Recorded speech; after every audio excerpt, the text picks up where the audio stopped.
Berze Deias is a highly talented demon king from the Demon Academy. He used the very knowledge he learned at school to launch his grand conquest of the world, but he grew far too arrogant about his own talent. Unfortunately, relying on such outdated textbooks led to a tragic end. In the end, his own subordinates teamed up to backstab and assassinate him. Luckily, heaven offers him a lifeline. He gets a second chance regressing to the past before everything even started.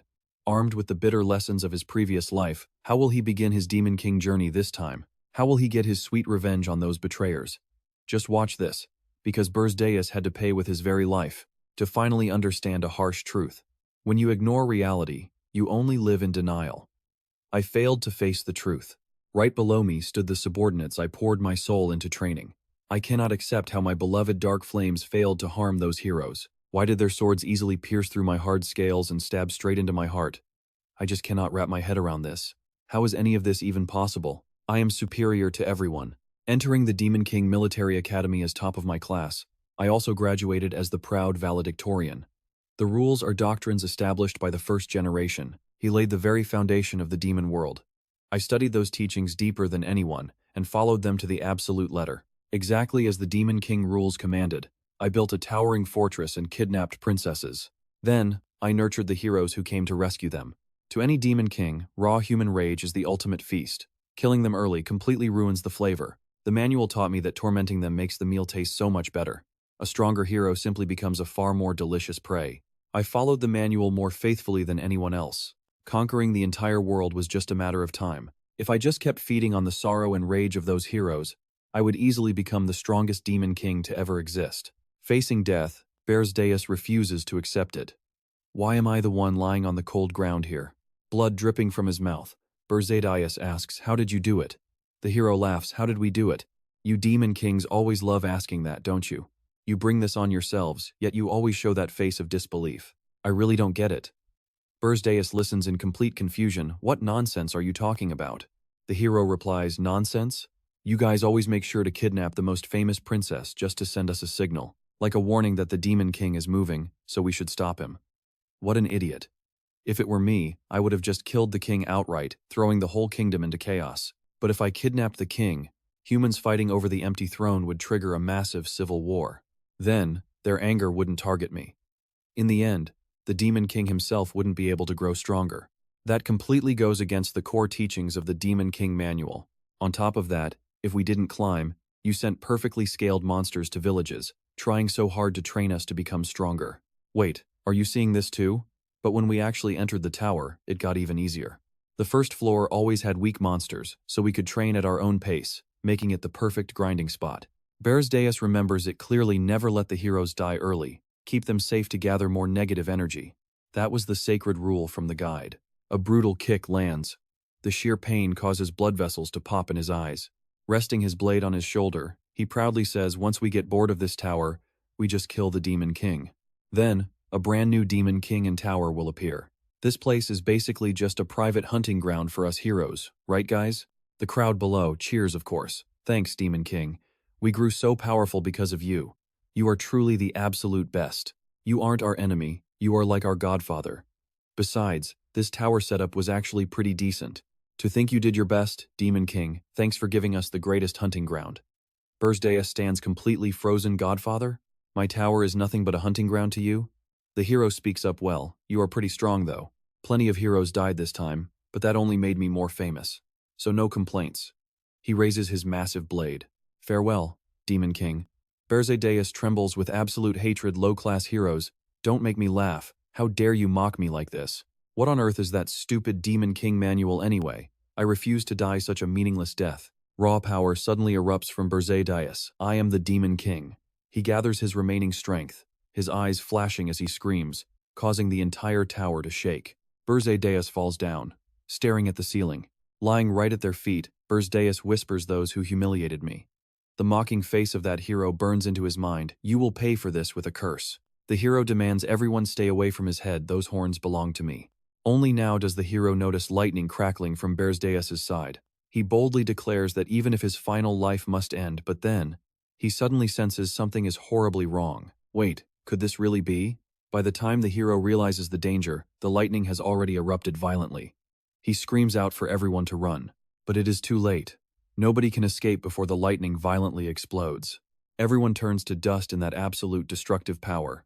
As Berze Deias himself lies dying, he realizes the rules were completely wrong. If he had known sooner that those heroes used the rules to play with the Demon Kings, he would never have obeyed them. If he were given just one more chance, he would have ripped those stupid rules to shreds. Suddenly, a voice echoes in his ears, calling out his name, Berze Deias. He snaps awake. Now, Berze Deias finds himself back in a room. He looks around in total confusion. While everyone present stares back at him, the only student left standing. Berze Deias is completely bewildered. What on earth is happening? Sweat starts pouring down his face as he wonders if he is actually still alive. Urging voices echo from the stage, telling him to hurry it up. He realizes they are calling his name. The secretary thinks Berze Deias is moving too slowly. Hurry up, they say. He looks around blankly. This is impossible. Then, the dean's voice rings out clearly in his ear, calling him Berze Deias. What is wrong? Why is a top talent like you acting like this on graduation day? Berze Deias is stunned. He looks at the dean, then glances down at the badge pinned to his chest.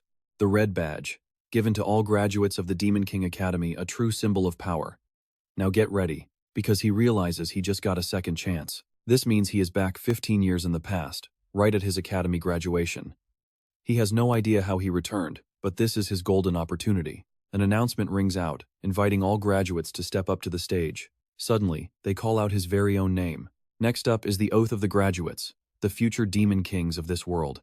Valedictorian Berze Deias will recite the oath on behalf of everyone. The official demon king rules appear right in front of him, and he stares directly at them. Berze Deias memorized every single word. He was absolutely sick of looking at it, having spent his entire past life trying his best to follow these exact principles. Yet, those very rules drove him to his death, acting as nothing but garbage that turned him into a toy for the heroes. And now, is he really supposed to read that garbage aloud and swear once more before everyone to follow it for his entire life? Looking at the teachers smiling warmly as they wait for him to speak, Berze Deias finds this whole situation absolutely ridiculous. He cannot hide his deep hatred. The secretary prompts him, telling Berze Deias to please read the great rules of the Demon King. Gritting his teeth in fury, Berze Deias delivers a shocking announcement, "I refuse." Everyone standing below freezes in absolute shock as he yells at the top of his lungs, "I cannot read such a stupid oath. Following these rules is completely brain-dead. These Demon King rules are nothing but a pile of hot garbage." Berze Deias's resentful shout rings out loudly right across the entire stage. His words echo clearly in their ears. The rules of the Demon King are nothing but a pile of trash. The crowd is completely petrified, since absolutely nobody expected him to spit such insulting words during what should be his greatest moment of honor. Gasps and screams ring out all across the academy. Just like that, the greatest valedictorian in school history instantly turns into the biggest fool of all time. The Grand Duke of the Demon Realm, Aren, slams his table in pure rage. "Berze Deias, you could easily be executed on the spot for daring to insult our sacred doctrines. But considering your flawless conduct and legendary talent, we are willing to offer you one final chance to redeem yourself. Take back your arrogant words right now and apologize to the entire demon realm. If you refuse, your starting zone will be Aren." The crowd begins to whisper, "Wait, Aren? Are they serious? That is the brutal dimension where demon kings die like flies. Sending him there is basically a death sentence. Why give a sinner like him another chance anyway? He deserves nothing but death for daring to insult our sacred doctrines like that. An apology is not enough." Aren raises his voice. "You must know exactly what kind of hell Aren is. The absolute worst place where countless demon kings died." Without a single shred of hesitation, Berze Deias demands, "Send me there," as he boldly declares his final choice. "I'm going to prove those sacred doctrines are absolute garbage." Aren fumes with pure rage. "You are completely hopeless. Berze Deias, your starting zone is officially Aren. You will receive none of the perks belonging to a top graduate, and not a single demon subordinate will accompany you. Until you completely conquer that realm, you are strictly forbidden from returning back home." As the teleportation light envelops him, he secretly smiles. Sure, causing such a massive scene was extreme, but he is finally heading back to that place. He plummets straight down toward Aren, the exact home of the heroes who killed him. Even in his previous life, he chose Aren himself. He believed a powerhouse like himself had to conquer the hardest difficulty. In the end, that exact arrogance is what cost him his life. Too many heroes are actively exploiting those stupid doctrines. Berze Deias lands heavily, right on a desolate, snow-covered mountain peak. This freezing, desolate place is the northern continent, where he swears he will never let history repeat itself again. This time, he will be the one exploiting the rules. The hero's doctrine status window pops up before him. Meanwhile, the scene shifts back to Gordon leisurely shaving his face before getting dressed in a neat outfit. Only then is he satisfied. Perfect. This guy is Gordon, the top graduate of the Devil Academy. While the Demon King Academy trains rulers, the Devil Academy breeds the devils who serve them. Top devil serves top demon king. That is the absolute rule. During graduation, the runner-up Alino chimes in, saying Gordon is insanely lucky to have secured the absolute top spot as the class valedictorian. You serve the absolute best, Prince Berze Deias. Augustus, the third-place graduate, mutters with clear jealousy. If only I tried a bit harder, I would be serving him. Gordon just smiles and replies with a smooth, clever answer. Your kings are all great, he says. But internally, he smirks. How could anyone compare to Prince Berze Deias? He has supreme dragon blood, a once-in-a-millennium beast destined to be carved forever into demon history, and graduating alongside him is a truly massive honor. With Prince Berze Deias, we can easily conquer any dimension. The legendary Demon King and his legendary general. Yes, my own name will be etched forever into glorious history. Right, Prince Berze Deias. But then, and this is where it all goes wrong, Berze Deias suddenly shouts that it is incorrect, completely freezing Gordon. Berze Deias declared that the Demon King's canon was absolute trash. Gordon completely froze. He never expected such madness. Now, they are packing for the freezing north. They end up in the icy Regressed mountains, all because the top devil must serve the top demon king. This brutal strike to Gordon's immense pride is a nightmare he still cannot fully accept. But then Berze Deias walks up from behind, grumbling that he thought no devils would accompany him, yet they still sent one anyway. Gordon freezes at the sound of the troublemaker's voice. Berze Deias reaches out his hand, saying, "Nice to see you again, Gordon." The devil demands to know why he did such a thing, but Berze Deias just acts confused, asking, "Did what?" Gordon completely snaps, screaming into the freezing, snowy wind that doctrine. How could you say those horrible things in front of so many people? And of all places, you picked Aren. Now both of us are completely dead. Berze Deias tells him to calm down before he loses his hair.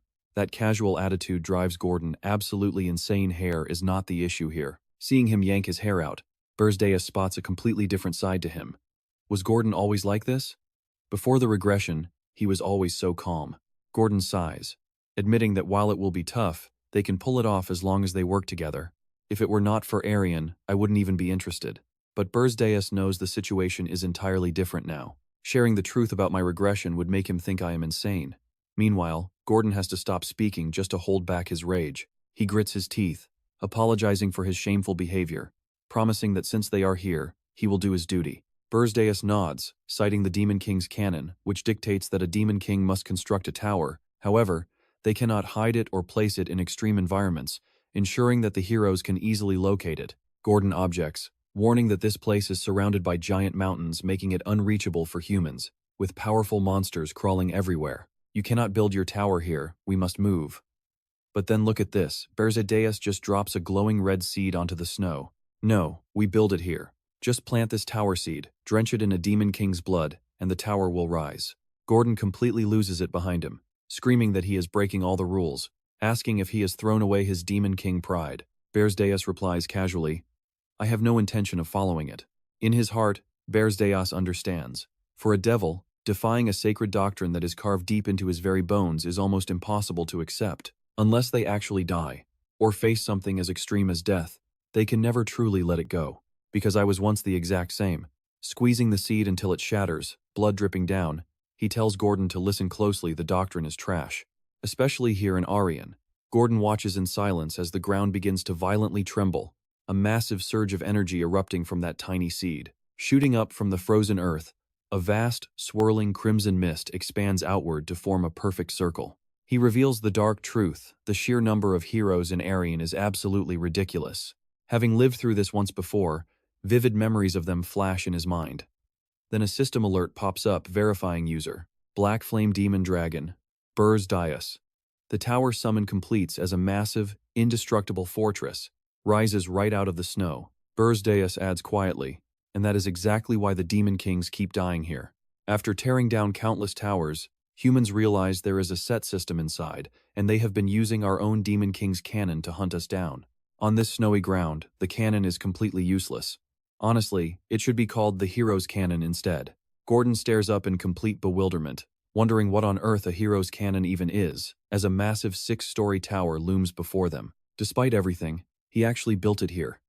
Berze Deias steps inside, calling out for them to enter. Inside Berze Deias' massive first-floor lobby, Gordon stands completely puzzled.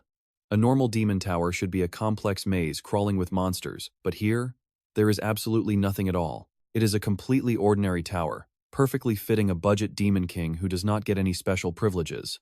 They finally reach the 5th floor, the demon king's study. Gordon sighs at how ridiculously spacious it feels, because literally every single floor is totally bare. The tower is built, so we cannot tear it down now. But look, we still have to follow Rule 2 of the standard Demon King guidebook. Rule 2 states, a demon king must kidnap a prince or princess, preferably someone first in line for the throne to harvest maximum dark energy. Gordon steps forward and begs Lord Demon King, "Please, just let me give you one piece of advice."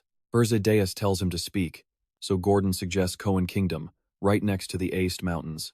He begs him to kidnap the princess most likely to inherit the crown. That way, he can feast on the kingdom's collective grief and rage to quickly grow his power. Gordon expects a flat rejection, but Berze Deias suddenly cuts him off. "Fine, let's do it. There is a princess I've been watching for a while anyway." When Gordon eagerly offers to help, Berze Deias refuses and orders him to stay and guard the tower instead. This actually brings a quiet wave of relief to Gordon's worried heart. Thank goodness, he thinks. Our top graduate is finally acting like a real demon lord. Maybe he was just stressed during graduation, so this is definitely salvageable. This is where the real journey begins. But then, Gordon suddenly remembers to ask, so, who exactly are you planning to kidnap? Berze Deias perches casually on the windowsill before answering, well, she is from a kingdom located incredibly far away from here. A kingdom at the absolute southern edge of the continent, known as Hilderan. In a flash, Berze Deias flies across the world, landing right outside the open window of the princess's bedroom. Sitting quietly on her bed, she stares directly at the Dark Lord looming outside. Out of everyone Berze Deias could have targeted, she is the one with the absolute faintest presence, the 13th princess. Berze Deias casually declares, "I have come to take you away, princess." Back at the tower, Gordon's short-lived relief instantly vanishes as he screams in panic that is the exact opposite of the guidelines. Meanwhile, Aren just stares blankly at her visitor and asks, "Who are you?" He answers in a totally flat tone, "I am the Demon King, and I am here to kidnap you." Aren can only find the whole situation incredibly amusing. She looks him up and down, asking, "Are you absolutely sure about this?" Her bizarre calmness leaves Berze Deias completely stunned. He wonders what is wrong with this girl. Does she think being a Demon King is some sort of joke? Berze Deias quickly snaps back, "Of course I am the Demon King." Aren obediently holds out her hands and says, "All right then, I will let you carry me off." Berze Deias finds this reaction deeply unsettling, muttering, "You are way too calm. Are you plotting something behind my back?" She calmly replies honestly, "I always knew this day would come eventually, simply because I was born a princess." Berze Deias is still highly suspicious. "If you think I will let my guard down, forget it. I am facing my own desperate situation, so do not expect to trick me." Aren defends herself, "I do not have any schemes. How could I possibly set a trap for you? It is not like I could predict a demon king would crawl through my window tonight." Her logic is so solid it completely shuts him up, yet this annoying irritation still lingers. Honestly, this might be the most ridiculously easy kidnapping we have ever seen. And just like that, she is on her way to his tower in the Aced Mountains. Waiting at the entrance, Gordon greets him, "You returned safely, my lord." Berze Deias simply orders to leave her in a corner on the 4th floor. When a shocked Gordon asks why she is not going to the dungeon, Berze Deias notes she behaved, "So I will show some basic hospitality." Watching her offer a polite little bow, Gordon accepts the situation and says, "Understood, my lord." But on another note, there is something urgent I must report. Aren gets dropped off on the massive 4th floor, which does not have a single piece of furniture in sight. Sitting down on the cold, hard stone floor, she mutters to herself, "Yep, I am definitely a hostage now. No pillows, no blankets, no maids, and absolutely no beautiful royal gardens like back home." Yet, looking around, she decides that it is actually not half bad. Meanwhile, Berze Deias is completely caught off guard by Gordon's latest news. "An invitation to the Beast Tower?" Gordon nods, explaining that it is a welcoming banquet held in his honor. But our new Dark Lord knows better than to trust a random celebratory party. It is clearly just an excuse for the veteran lords to flex their muscles and intimidate him. After all, demon kings are historically way too proud to genuinely befriend one another. Yet, The terrifying and unprecedented threat of the hero Aren has forced them to swallow their egos and work together. Berze Deias used to dismiss them as cowards, but this time, we know he is going to have to play nice and actually show up. As dawn breaks over the Beast Tower, Berze Deias arrives, only to be immediately confronted by the Beast King, Draxon. Draxon sneers, "My name is Draxon, Lord of the Beasts, and I have ruled here for 70 years. So, you are the new kid?" He mocks Berze Deias for disrespecting their sacred traditions, adding that he looks totally pathetic in person.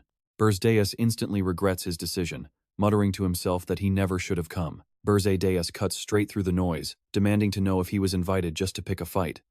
Draxon looks down on him, laughing, "You really are clueless. Grand Duke Aren specifically ordered me to keep a close eye on you once you arrived." Berze Deias calmly retorts, "Oh, you mean that noisy old bat?"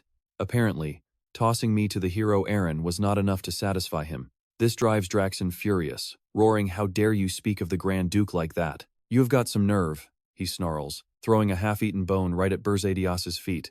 Draxon barks an insulting command, "Lick this clean, and maybe I will overlook your pathetic mouth." Berze Deias's eyes grow ice-cold as he whispers, "Beast King, do you seriously not know why I actually came here?" He replies, "I know that, you idiot. Because you dared to mock the Demon King traditions." Berze Deias continues, "And according to that tradition, Demon Kings cannot kill each other." Berze Deias steps on his thigh, but the pressure radiating from Berze Deias blows everything in the area away. His voice sounds dark and terrifying. "Do you really think I would ever blindly follow some stupid rule?" Only now does Draxon realize he messed with the wrong guy. What is this insane pressure? "Archduke Aren ordered me to verify if you kidnapped the princess yet.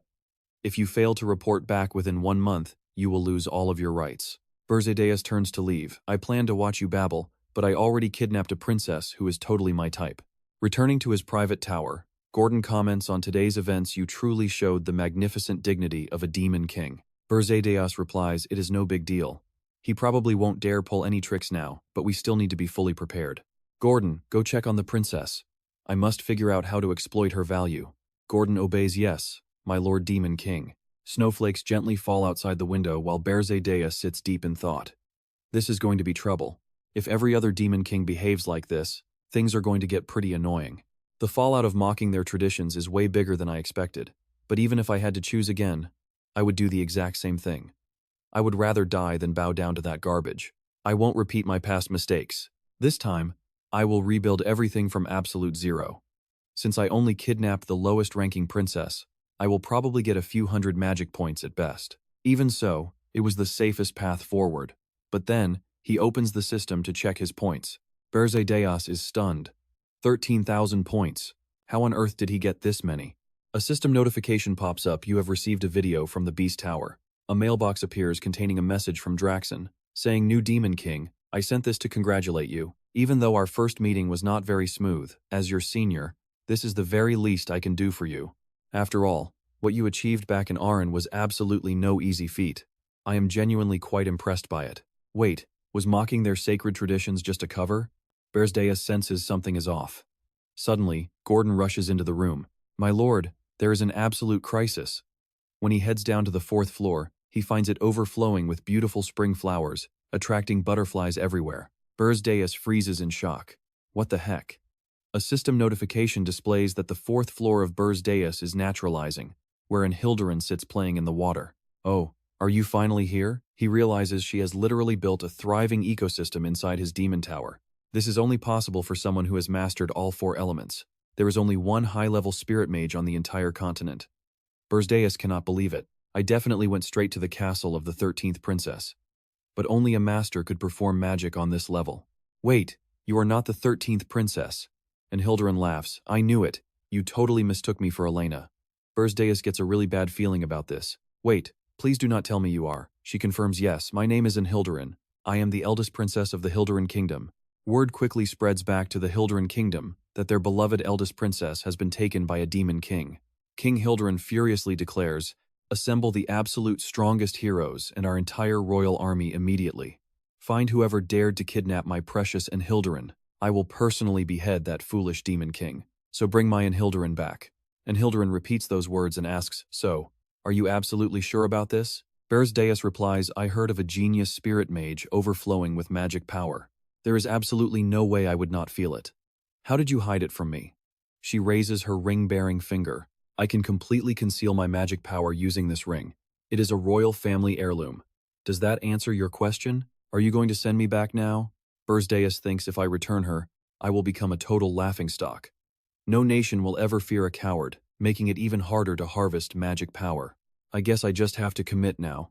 A system alert pops up showing immense rage directed at the Demon King. Target Berze Deias, and his points jump to 19,521. He is not surprised they are aiming straight for me. Berze Deias speaks up, even if you are not the 13th princess, nothing changes. You are still my hostage. We cut back to the Hilderan kingdom. Before sunset, King Hilderan orders them to identify that foolish Demon King and bring his beloved daughter back home. A vassal speaks up, Your Majesty. We still have pretty much no idea which Demon King is behind this. Our troops are already out patrolling. Please be patient. The king raises his voice angrily. Then go find out immediately. Our precious princess has been kidnapped.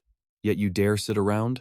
Another official chimes in, but something feels wrong. King Hilderan turns to him, extremely irritated. What is it now?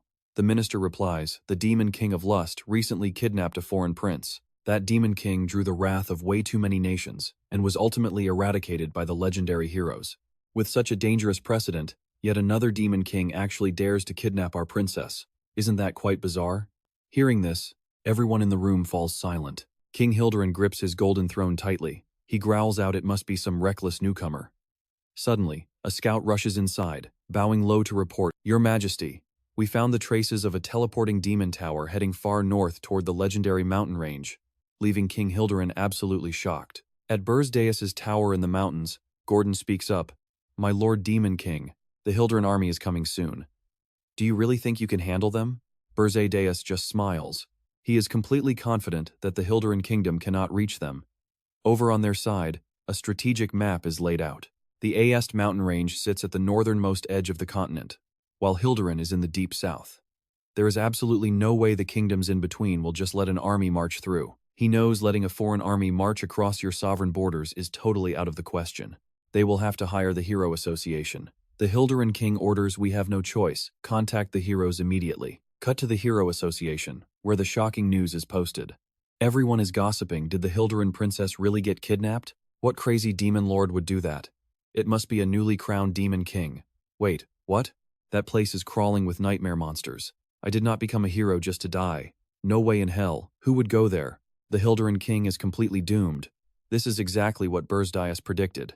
The Hero Association won't move an inch. Those guys only care about money. They would never risk their necks in a death trap, which is why I built my tower here. Gordon is completely stunned, thinking, did he really calculate all of this? He ignores all our sacred doctrines, yet he understands Aren so deeply, almost like he has lived here before. Meanwhile, back at the palace, the bad news makes the king absolutely lose his mind. Is there not a single hero willing to take the quest? How do they even dare call themselves heroes? Berze Deias gloats to himself. No matter how many heroes Aren has, they only look out for number one, making them incredibly picky. It is going to take them forever to gather a decent squad, and even longer to actually march all the way up here.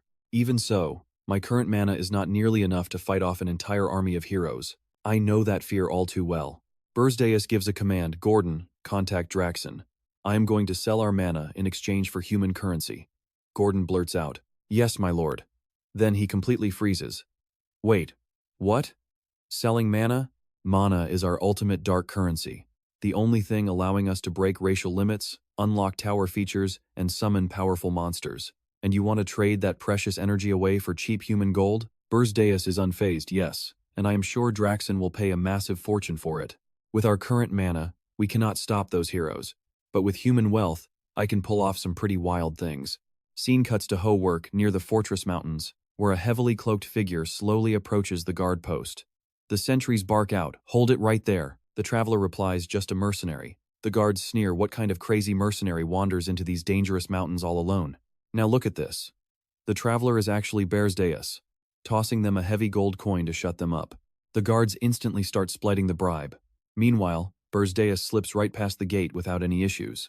I cannot just wander around this city completely blind. First, I need to hunt down a local guide. Over at the Red Eagle Mercenary headquarters, a member asks if they should pack up and pack out of here soon.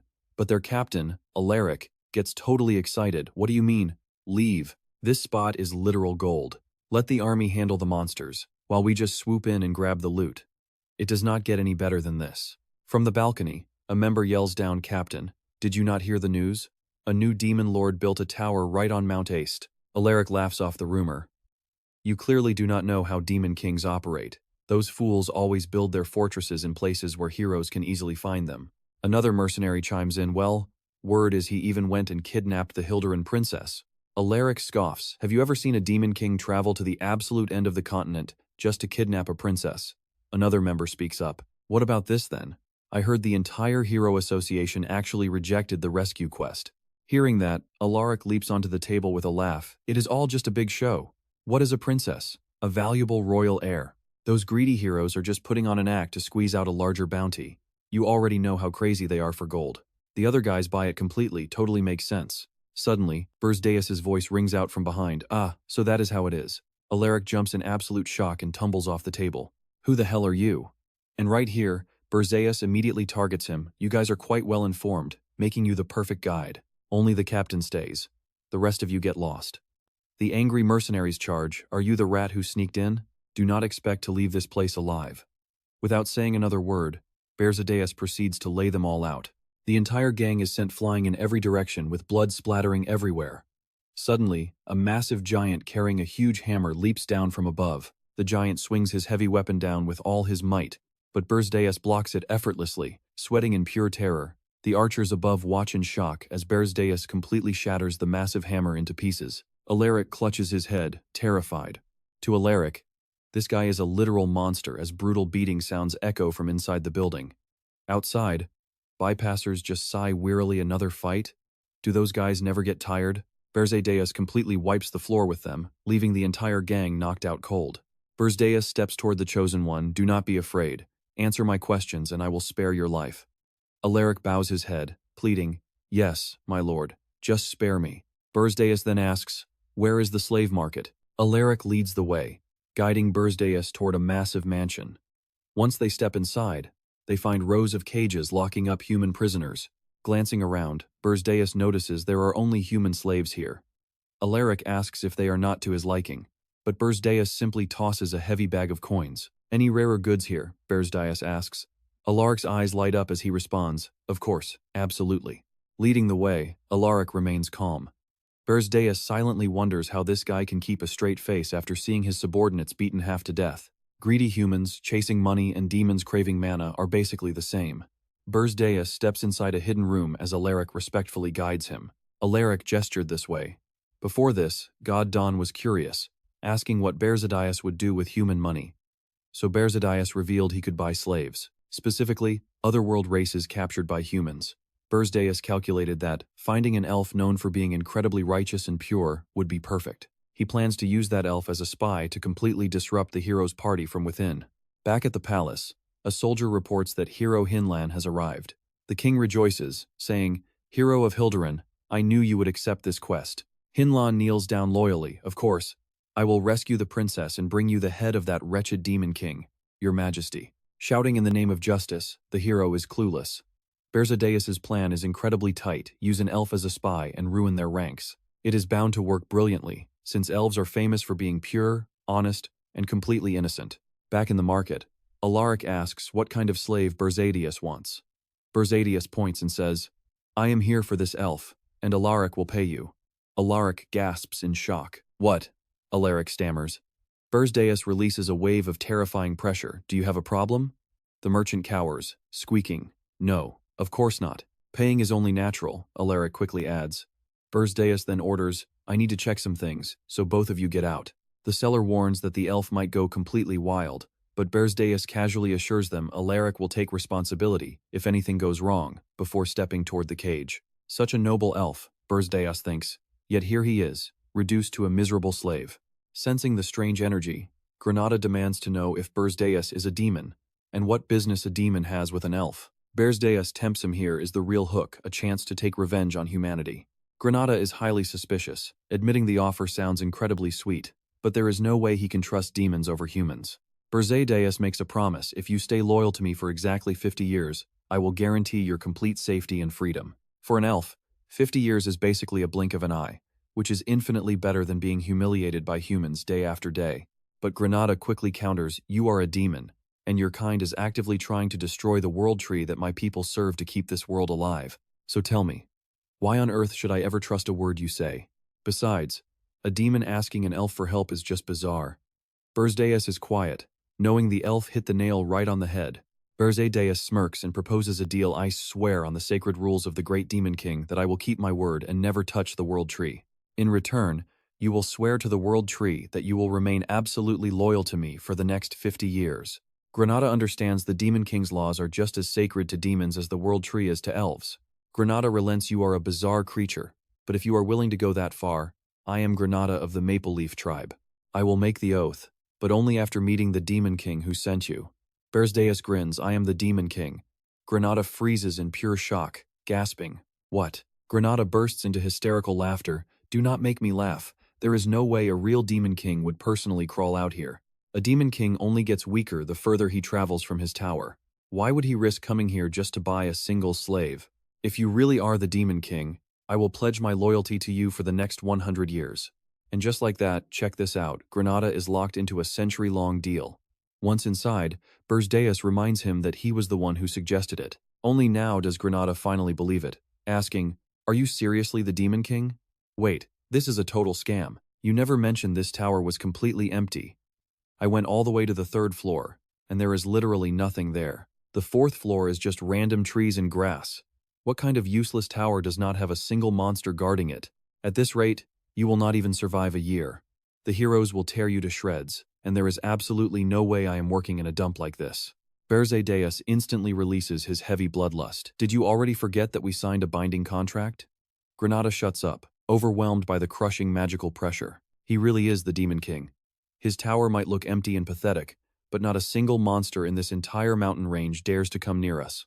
These are disaster-class beasts, yet they do not dare to touch us. No, actually, they do not dare risk angering the demon king. A demon king is still a powerhouse, and maybe, just maybe, I can finally get my revenge. Granada drops to his knees in absolute submission. I swear by the great majesty of the world tree, my loyalty is yours for the next 100 years. Granada realized that since the demon king himself came to rescue him, he is definitely going to give me a critical role, letting me finally get my sweet revenge as part of his grand, evil scheme. But Berze Deias just gives a simple order first. Go make me a meal. That basic request completely freezes Granada on the spot. He starts prepping ingredients with a totally confused mind, wondering why he is cooking when he was supposed to lead some legendary evil plot. Onan steps in to help out, asking if he can jump in and make some bread and vegetables to go with it. Up in the 5th floor dining room, the three sit down to eat, but Granada glares suspiciously, warning Berze Deias that the girl belongs to the Hilderan kingdom. Berze Deias calmly confirms it, driving Granada absolutely crazy as he asks if the master has completely lost his mind. You actually kidnapped the first princess? This tower is literally empty, so how on earth do you plan to stop the heroes when they storm this place? Berze Deias casually shrugs, saying that is exactly why he bought him, before digging in and praising the elf's surprisingly delicious cooking. Onan proudly chimes in that he helped too, but Granada is still totally lost, wondering what kind of crazy setup this is. Berze Deias leads them down to the 4th floor, where Granada asks if he is supposed to fight the heroes here, but the Demon King says no. No, because if the heroes actually reach this deep, the game is already over since it means they already breached the harsh Aist Mountains. Instead, you will sow chaos in the human world, making Granada realize Berze Deias wants him to play the role of a spy. Berze Deias nods, but insists on testing his actual strength first, telling the elf to step forward and show his skills. Granada has zero confidence, knowing it is impossible to beat a Demon King in his own tower, but Berze Deias casually offers a twist. Talk about an insane deal, right? He is only using one hand and zero magic, promising to chop 50 years off the contract if Granada wins. That juicy offer fires Granada up to take the risk, warning Berze Deias to keep his word because he is going to blow his head off. Correcting his tone, the elf promises to give it his absolute all before charging forward, as Berze Deias easily blocks and grades his moves. Even after being enslaved for so long, your movements are still surprisingly sharp and fluid.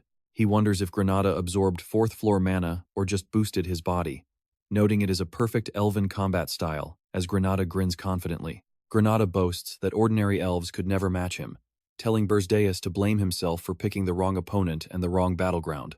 Vines suddenly wrap around Berze Deias' ankles, making the Demon King glance down as Granada throws a massive punch, declaring he has finally found an opening. The elf yells he is clawing back his 50 years, but Berze Deias just smirks, telling him to try, as dark claws suddenly lash out.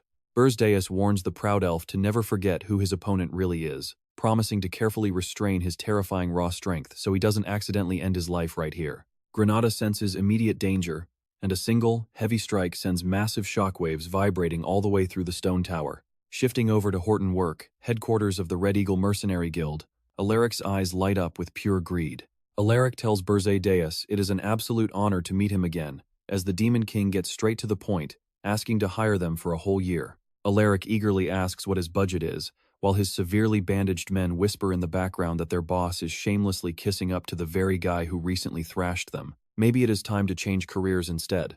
Berze Deias throws down a massive pouch of coins as their deposit, and his men instantly change their tune, yelling that they will happily follow their captain for life. They declare that loyalty is what makes them mercenaries, completely ignoring the beating they took as Alaric awkwardly thanks them for the quick change of heart.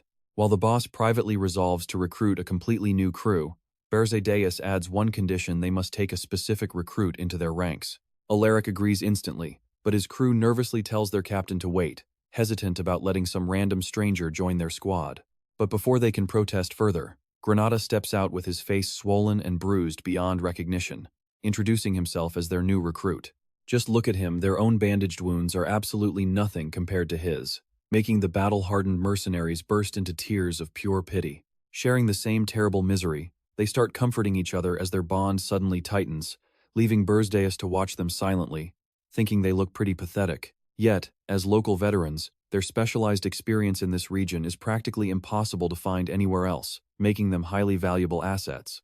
On top of that, they are incredibly easy to manipulate, especially since the only hero responding to the Hildren Kingdom summons right now is none other than Hinlan Sin, the mighty warrior who defeated the legendary Demon King of Lust. Berze Deias tasks the Red Eagle Mercenary Guild with their very first mission to gather deep intel on Hinlan Sin. They roar in unison to confirm their assignment. As back inside Berze Deias' stone tower, quiet plans are already being drawn up. With the hero's investigation safely left to Granada, Berze Deias stares at a magical communication screen before speaking to his other allies. Berze Deias declares it is finally time to boost his own power, noting that magic points can either upgrade the tower or strengthen the Demon King. Since Berze Deias already spent every single one of his points, his only alternative path to scaling up is finding the legendary Spirit Flower. This rare crystallization naturally forms after absorbing pure mana from the surrounding environment, and consuming it grants the user an absolutely massive and permanent power boost.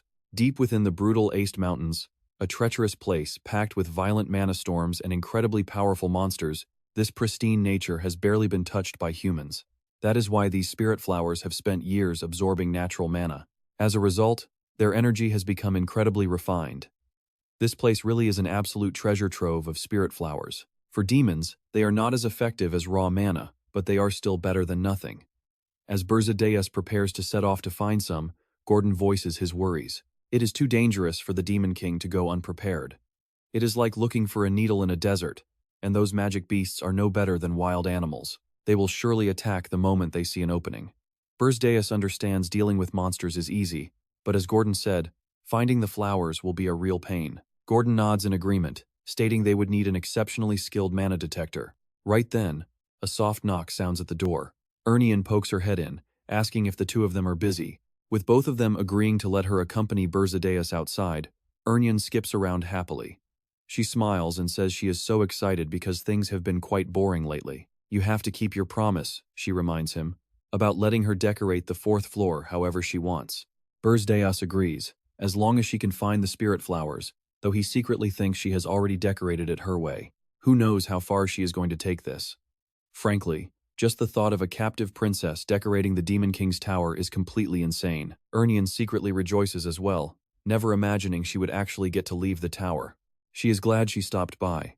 The fire spirit in her collar starts peeking out, while Berze Deias suddenly grabs Ernian tightly. Ernian panics, crying out that she is not ready yet, but Berze Deias has already shot into the sky. She squeezes her eyes shut as the wind whips through her hair.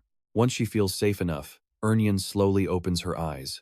Her expression instantly turns into one of pure wonder. It was too dark the night she was kidnapped to notice her surroundings.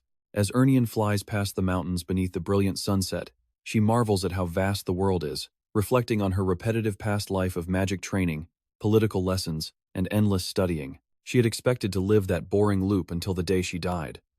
She asks if the Demon King knows something. She proudly claims she is probably the only human to ever fly over these mountains.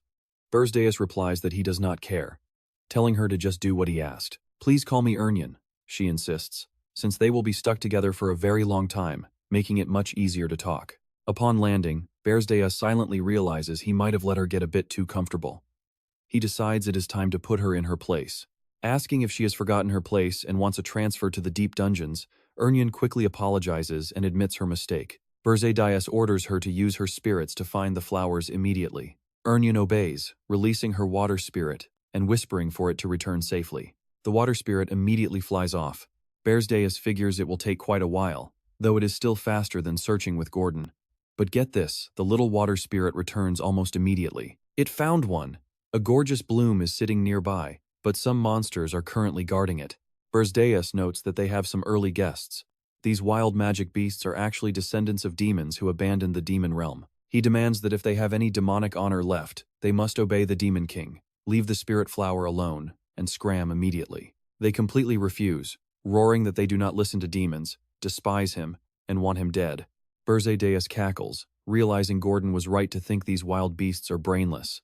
Calling himself foolish for even trying to talk, he vows to burn them to ashes. The beasts charge forward, screaming to kill him, protect their loot, and devour his flesh. Berze Deias condenses his demonic energy and fires a devastating blast. Look at that, it burns the whole pack to ashes instantly. The survivors have absolutely no escape. Desperate, the remaining beasts shift their focus to Ernyan, targeting the weakest link first. But Berze Deias's palm flares up again, erecting a protective barrier of power around her. Not a single monster is getting away. Ernyan realizes that, while these P-Orcs are famous for taking down Ogre G when hunting in packs, they cannot even get close to them. As Berze Deias keeps gathering his terrifying power, the surrounding monsters are sent flying in all directions. By nightfall, the entire pack is wiped out. Ernyan leans down to examine the bloom, marveling at its pure mana. A notification reveals it is a dual-attribute ice and water spirit flower. Berze Deias warns her not to touch it.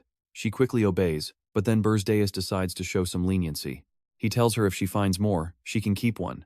Overjoyed, she promises to do her best, while Berze Deias secretly smirks at his manipulation skills. Humans really do celebrate the moment they get a tiny reward, he notes.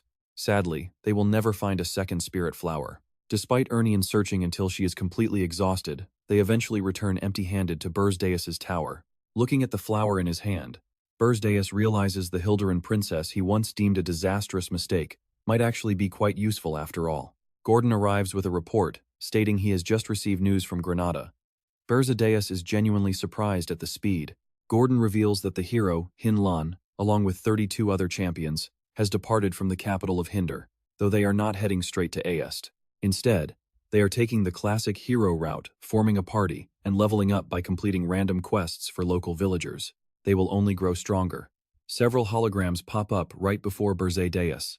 Here are some prepared plans for the hero's journey, please look them over. But Berze Deias tosses them straight into the trash, rejecting every single one. This time, we will not send any monsters. We must directly interfere with their quest, because half-hearted sabotage will only make them stronger. Tell Granada to join the hero's party alongside the mercenary group, helping them and building their trust. Godden watches in awe, praising Berze Deias as their true lord. You are breaking the rules again, but we cannot stop these heroes with our current tower anyway, right? Berze Deias tells him not to worry, promising to upgrade their defenses, but his next words completely shock Godden by bringing up the dwarves. Godden gasps out in disbelief, what did you say? Now, you want to bring dwarves here to live alongside humans and high elves? If anyone sees those tiny creatures in our tower, we will become a total laughingstock. Please do not add anyone else.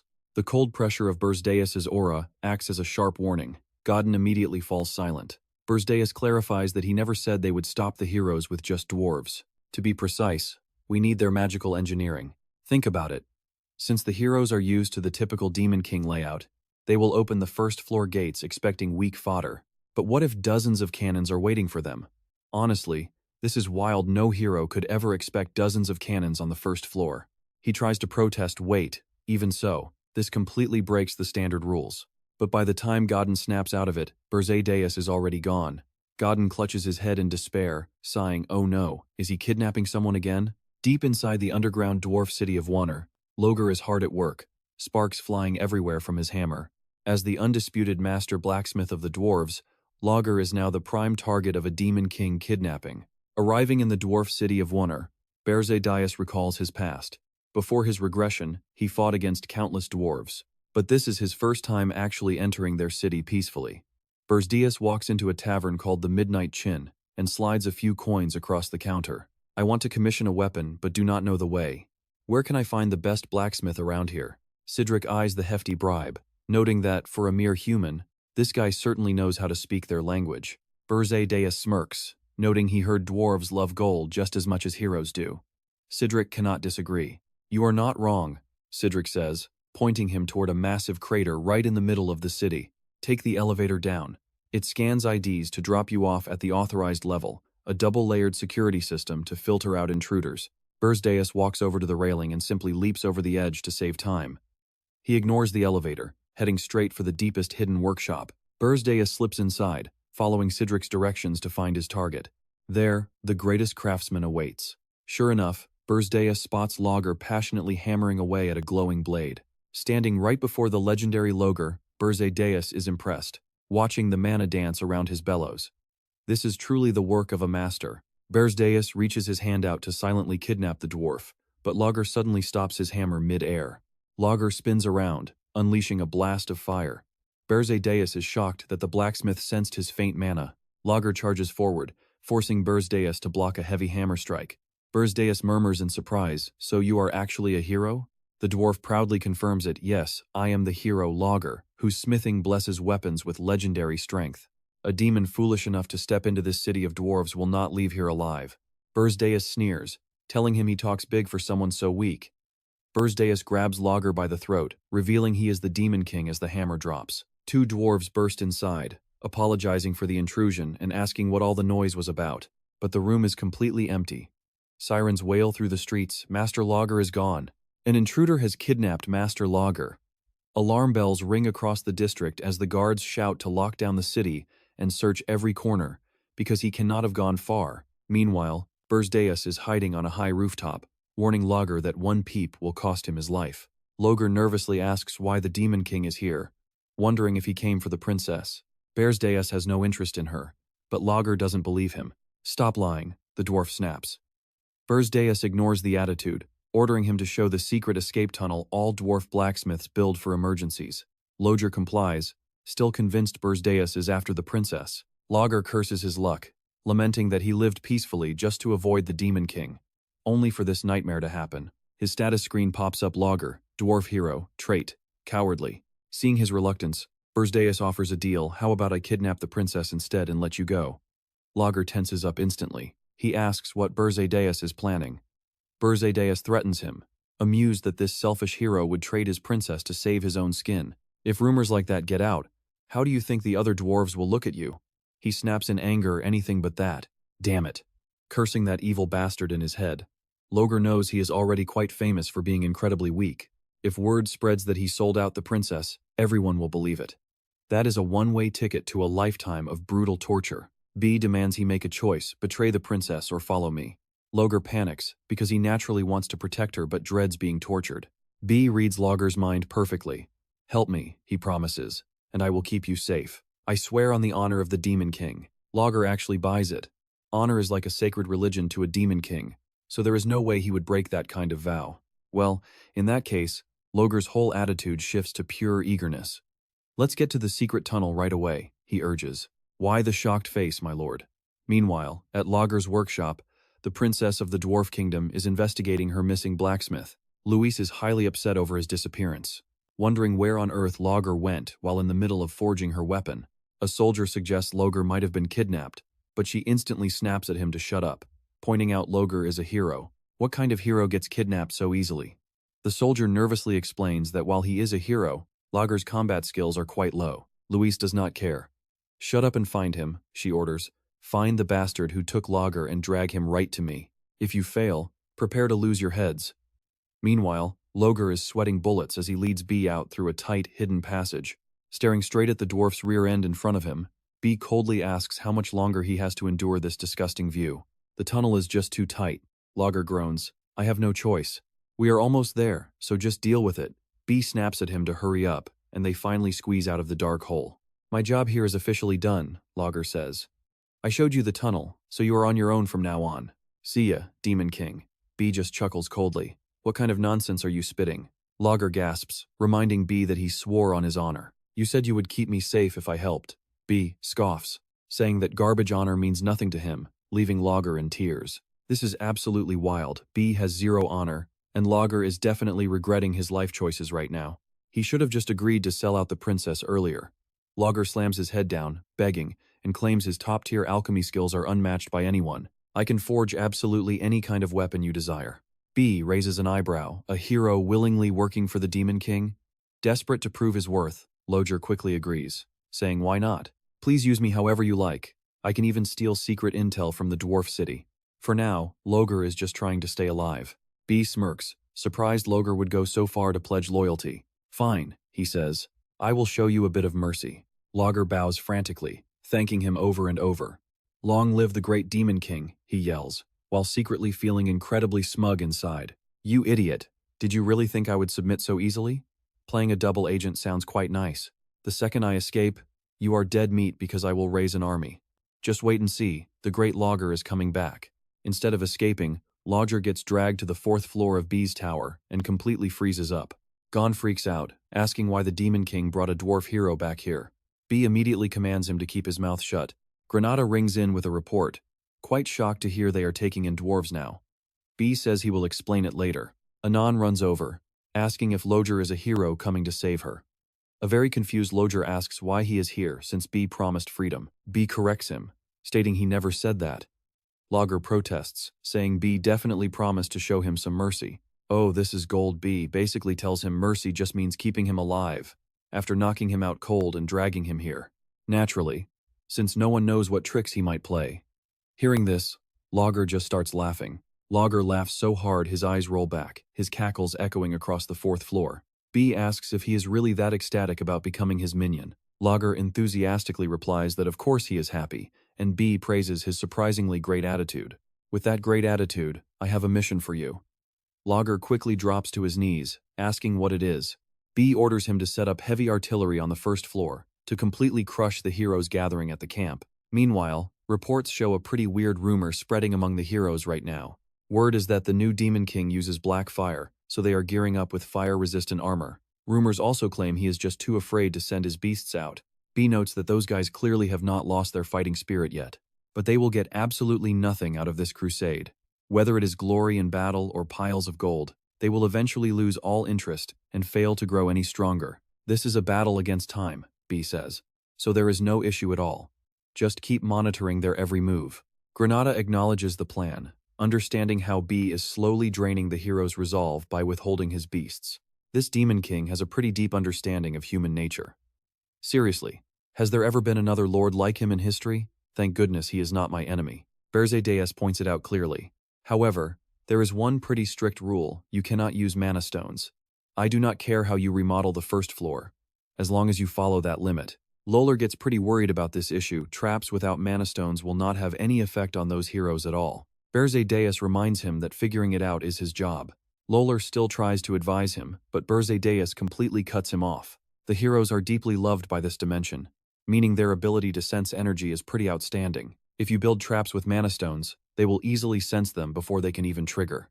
Lager hesitates, but Berze Deias loses his patience and summons a threatening orb of magic, saying, I believe I brought the absolute best blacksmith with me. Seeing this, Lager panics. Wait, now that I think about it, there is a way. Annoyed, Berze Deias snaps, you should have said that sooner. So what is this method? Lager reveals that he once built a magic tool to hide mana traces. It took him 3 whole years to make, but he happens to have one left in his workshop right now. Suddenly, Berze Deias releases his heavy killing intent, asking, is that the only excuse you can think of to run away? Terrified, Lager promises he is completely serious. Berze Deias fastens something onto Lager's neck, choosing to believe him. Curious, the dwarf asks, what did you just put around my neck, Lord Berze Deias? He casually says it is a magical device that can slice a head right off. I can activate it with just one hand. This completely terrifies Lager, making him tremble. Berze Deias threatens him, actually. This tool just makes it so nobody can see your face. If you ever take it off, I will assume you are trying to escape. Lolar quickly promises he will never remove it, making Berze Deias quite satisfied. Berze Deias simply says, "Let us go then." From there, Berze Deias spends a pretty long month traveling through several kingdoms, collecting heavy military supplies and rare magic materials to pack away safely inside his spatial bag. After that, they return to Wunner. Over in Wunner, a servant gets things thrown at her face. Louise screams in absolute rage. "It has been a month and a half, yet you still cannot find them? Just how useless are all of you? How much longer do I have to be patient?" The servant fearfully reports those blacksmiths dug too many tunnels, so we are checking them one by one. Honestly, there is a pretty high chance they have already left. Louise obviously knows this. Of course they ran, only a complete idiot would choose to stay behind. She shouts out he was clearly kidnapped.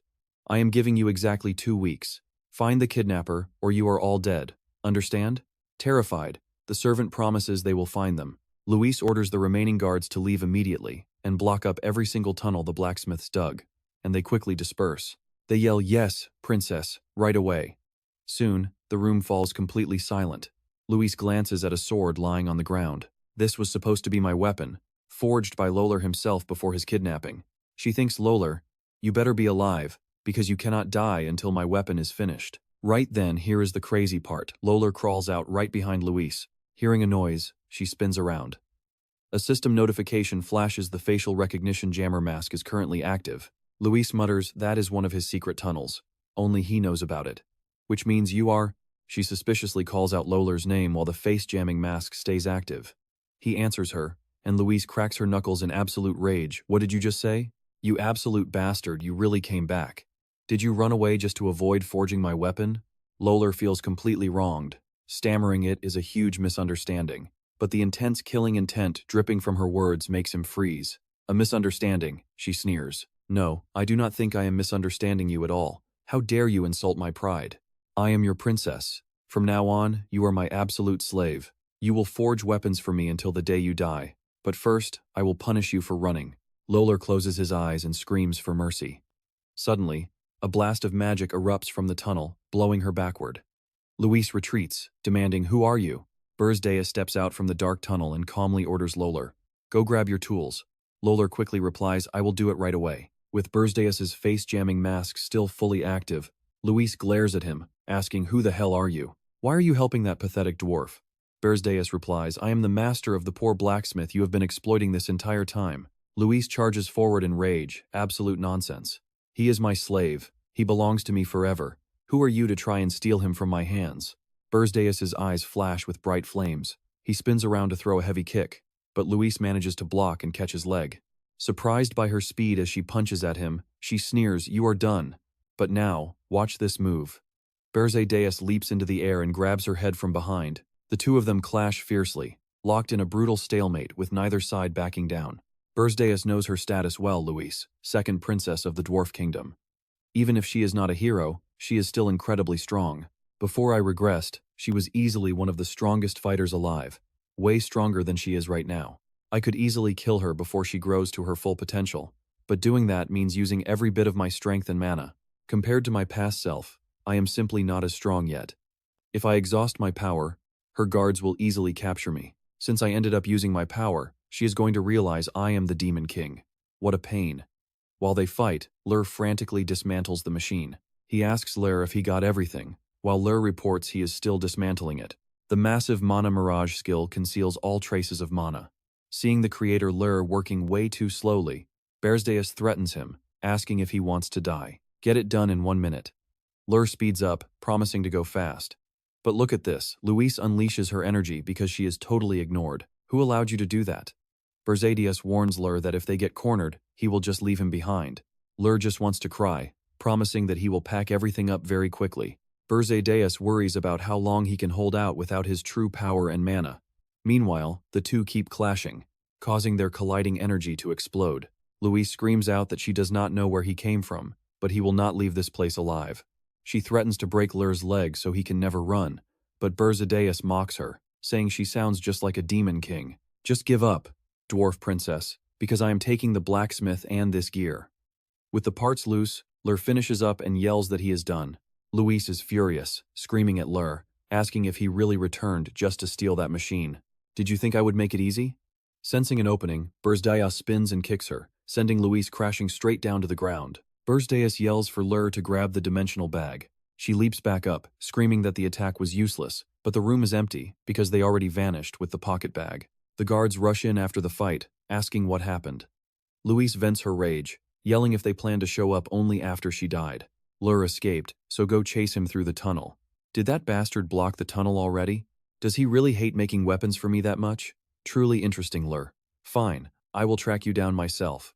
Even if I have to tear this entire continent apart, I will make you regret what you did today. With the machinery fully installed, the first floor of Berze Deias' tower becomes even more secure, with a defensive weapon sitting in the main hall. Gordon is completely confused, asking the Demon King what is happening since he was busy cleaning, while Aren admires it from the side. It is absolutely massive. Berze Deias reveals it is a defensive tool needed to stop the heroes, which Lair has successfully set up. The installation of the Mana Mirage is finished. Berze Deias quickly orders Lair to activate it, and the old man obeys immediately. Before turning it on, Berze Deias adds a cold threat, reminding Lur that they went through hell to get this, so it better be worth it. Lur stammers that it certainly will be, initiating the startup. As the machinery roars to life, spinning gears unleash a brilliant light. This glow is so blindingly bright that they have to cover their eyes in pain. The system announces the Mana Mirage is recognized, asking if he wants to sink it for 10,000 points. Berze Deias is shocked by this sudden feature, wondering if the tower actually has such a function. Berze Deias decides to see for himself and clicks agree. A notification shows that over 11,000 points were consumed. The Mana Mirage recognizes Berze Deias as its master, converting its energy source completely. It completely converts normal mana into demonic power. Berze Deias turns to Lur, who frantically denies doing this, claiming he had no idea either. He never thought it could merge with the tower, let alone convert regular mana into demonic power like this. Calling it the invention of the century, Lair leaves Berze Deias deep in thought. Even the creator is clueless as Berze Deias gets ready to test it. Berze Deias tells Aren to try casting any spell, and she asks if literally any magic is fine. He confirms it is up to her. Conjuring a swirling sphere of mixed water and fire elements, she happily agrees to show her power. Terrified they are going to ruin all his hard work, Gordon screams that he literally just finished cleaning up this tower. He holds his head in pure despair as the magic swells into a raging vortex. Berze Deias thinks they need to stop, because normally, casting such massive magic inside the tower would be immediately detected by anyone watching from the outside. Looking from the outside, there is only a blinding white glow. Berze Deias checks it himself, but he can see absolutely nothing inside and senses zero presence. He is stunned, realizing this is the true power of syncing with the Mana Mirage. Berze Deias shoots a stream of energy from his palm toward the entrance. Trying to control the tower now reveals a shocking sight before him. The entire tower vanishes, replaced by nothing but a sea of pure white snow. Berze Deias waves his hand back toward the old spot, and the tower instantly reappears. He finally comes to an epic conclusion, realizing he can hide the tower whenever he wants. Checking the remaining points, Berze Deias immediately notices the main catch, seeing that this awesome stealth system drains an insane amount of magic power. Using it now is pretty tough, but it will be incredibly useful in the future. Lur is suddenly bursting with pure excitement, begging the Demon King to let him completely dismantle both the machine and the entire tower. He asks if he can research them, claiming that in all of history, he has never seen or heard of anything quite like this. Please, you have to let me study this historic invention. He silently noted that the old man sounded like a demon in a battle frenzy, but Berze Deias agreed on one condition. All right, if your trap wipes out the heroes on the first floor, I will let you do whatever you want. He became instantly excited, promising he would definitely wipe out those cunning heroes. Thinking of everything he was going to do, Lager jumped up in pure joy before walking over to Aren. Princess, I have a proposal for you to face the heroes once they reach the fourth floor. She looked surprised and asked, What? You want me to fight the heroes? But I am a princess. He quickly reminded her that she was also a genius elementalist who refused to go back to her own royal palace. Berze Deias felt that maybe giving her a demanding role like this was a bit too much for her. She was just a naive princess who knew nothing of the world, so betraying her own kind might be too hard. Meanwhile, Aren was busy calculating which element she should use to fight. Fire, water, or stone. Berze Deias was completely speechless. Never mind. The task he had for her was actually pretty simple. She just needed to throw the heroes into total confusion. Just make sure they see you as an enemy.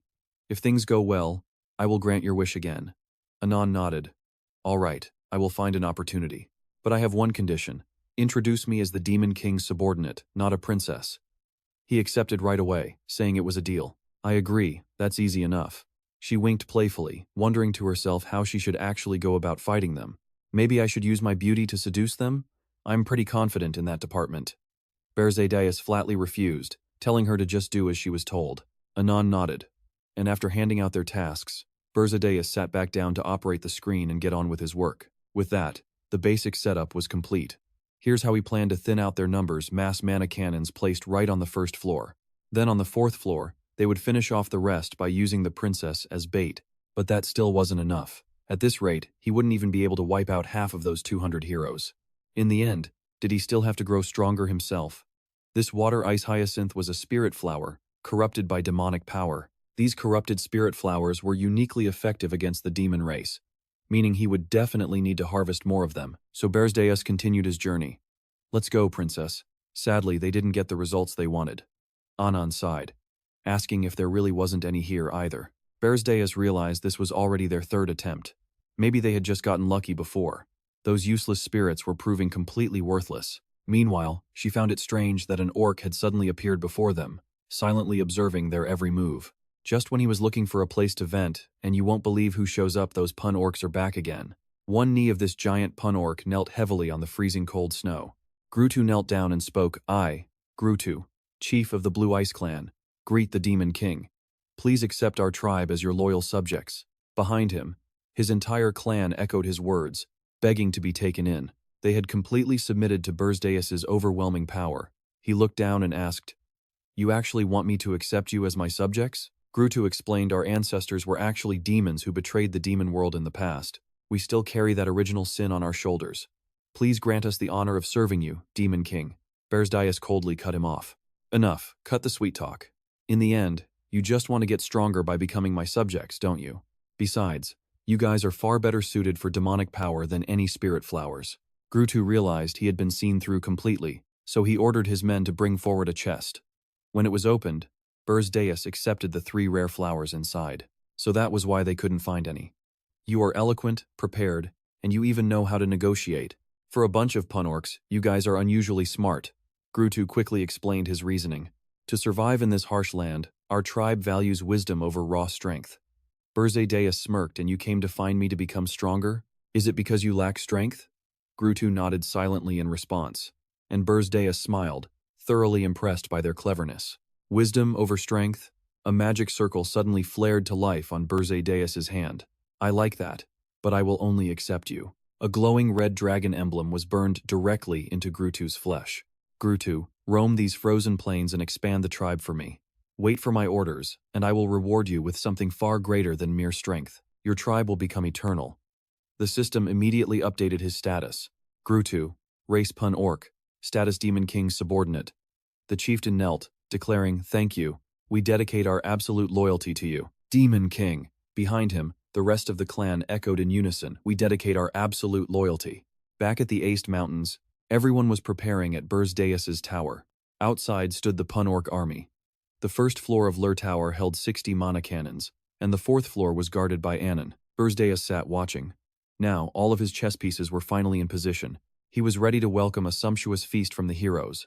"Come at me, you heroes. I'll repay you in full for the humiliation of my past life." "Someone's already made it to the snowy mountain," Hillen says, happily, that they've finally arrived. Granada answers from behind, agreeing that the Aced Mountains are right before them, with the hero army gathered in full force. That night, at the hero staging post in Ho, a massive feast is held to honor the brave warriors. Hillen thanks the fortress lord for the amazing banquet, but Edmund humbly replies that the hero is being far too kind. He politely adds that it is his absolute honor to have his name written alongside such a legendary figure. Hillen thanks him, but Edmund suddenly asks him to make a quick speech, catching the hero completely off guard. When Hillen hesitates, the lord cuts him off, insisting that everyone is waiting, and it will definitely boost their morale. With a nod of agreement, Edmund happily calls out to the crowd, announcing that Hillen has a few words to share. Clearing his throat, Hillen stands up and calls out to his fellow heroes, nobles, knights, Tomar mages, mercenaries, merchants, and everyone present. This long-awaited journey of ours has finally, after so much struggle, reached its very last stage. Can you believe this guy?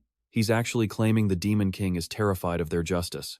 Maybe that is why he has not dared to send a single monster after us, but we will not let our guard down. After everything, our preparations are complete. And tomorrow is the big day we make that foolish Demon King pay for daring to kidnap the beloved princess of the Hilderan Kingdom. Tell me, who are we? Who is the true master of this world?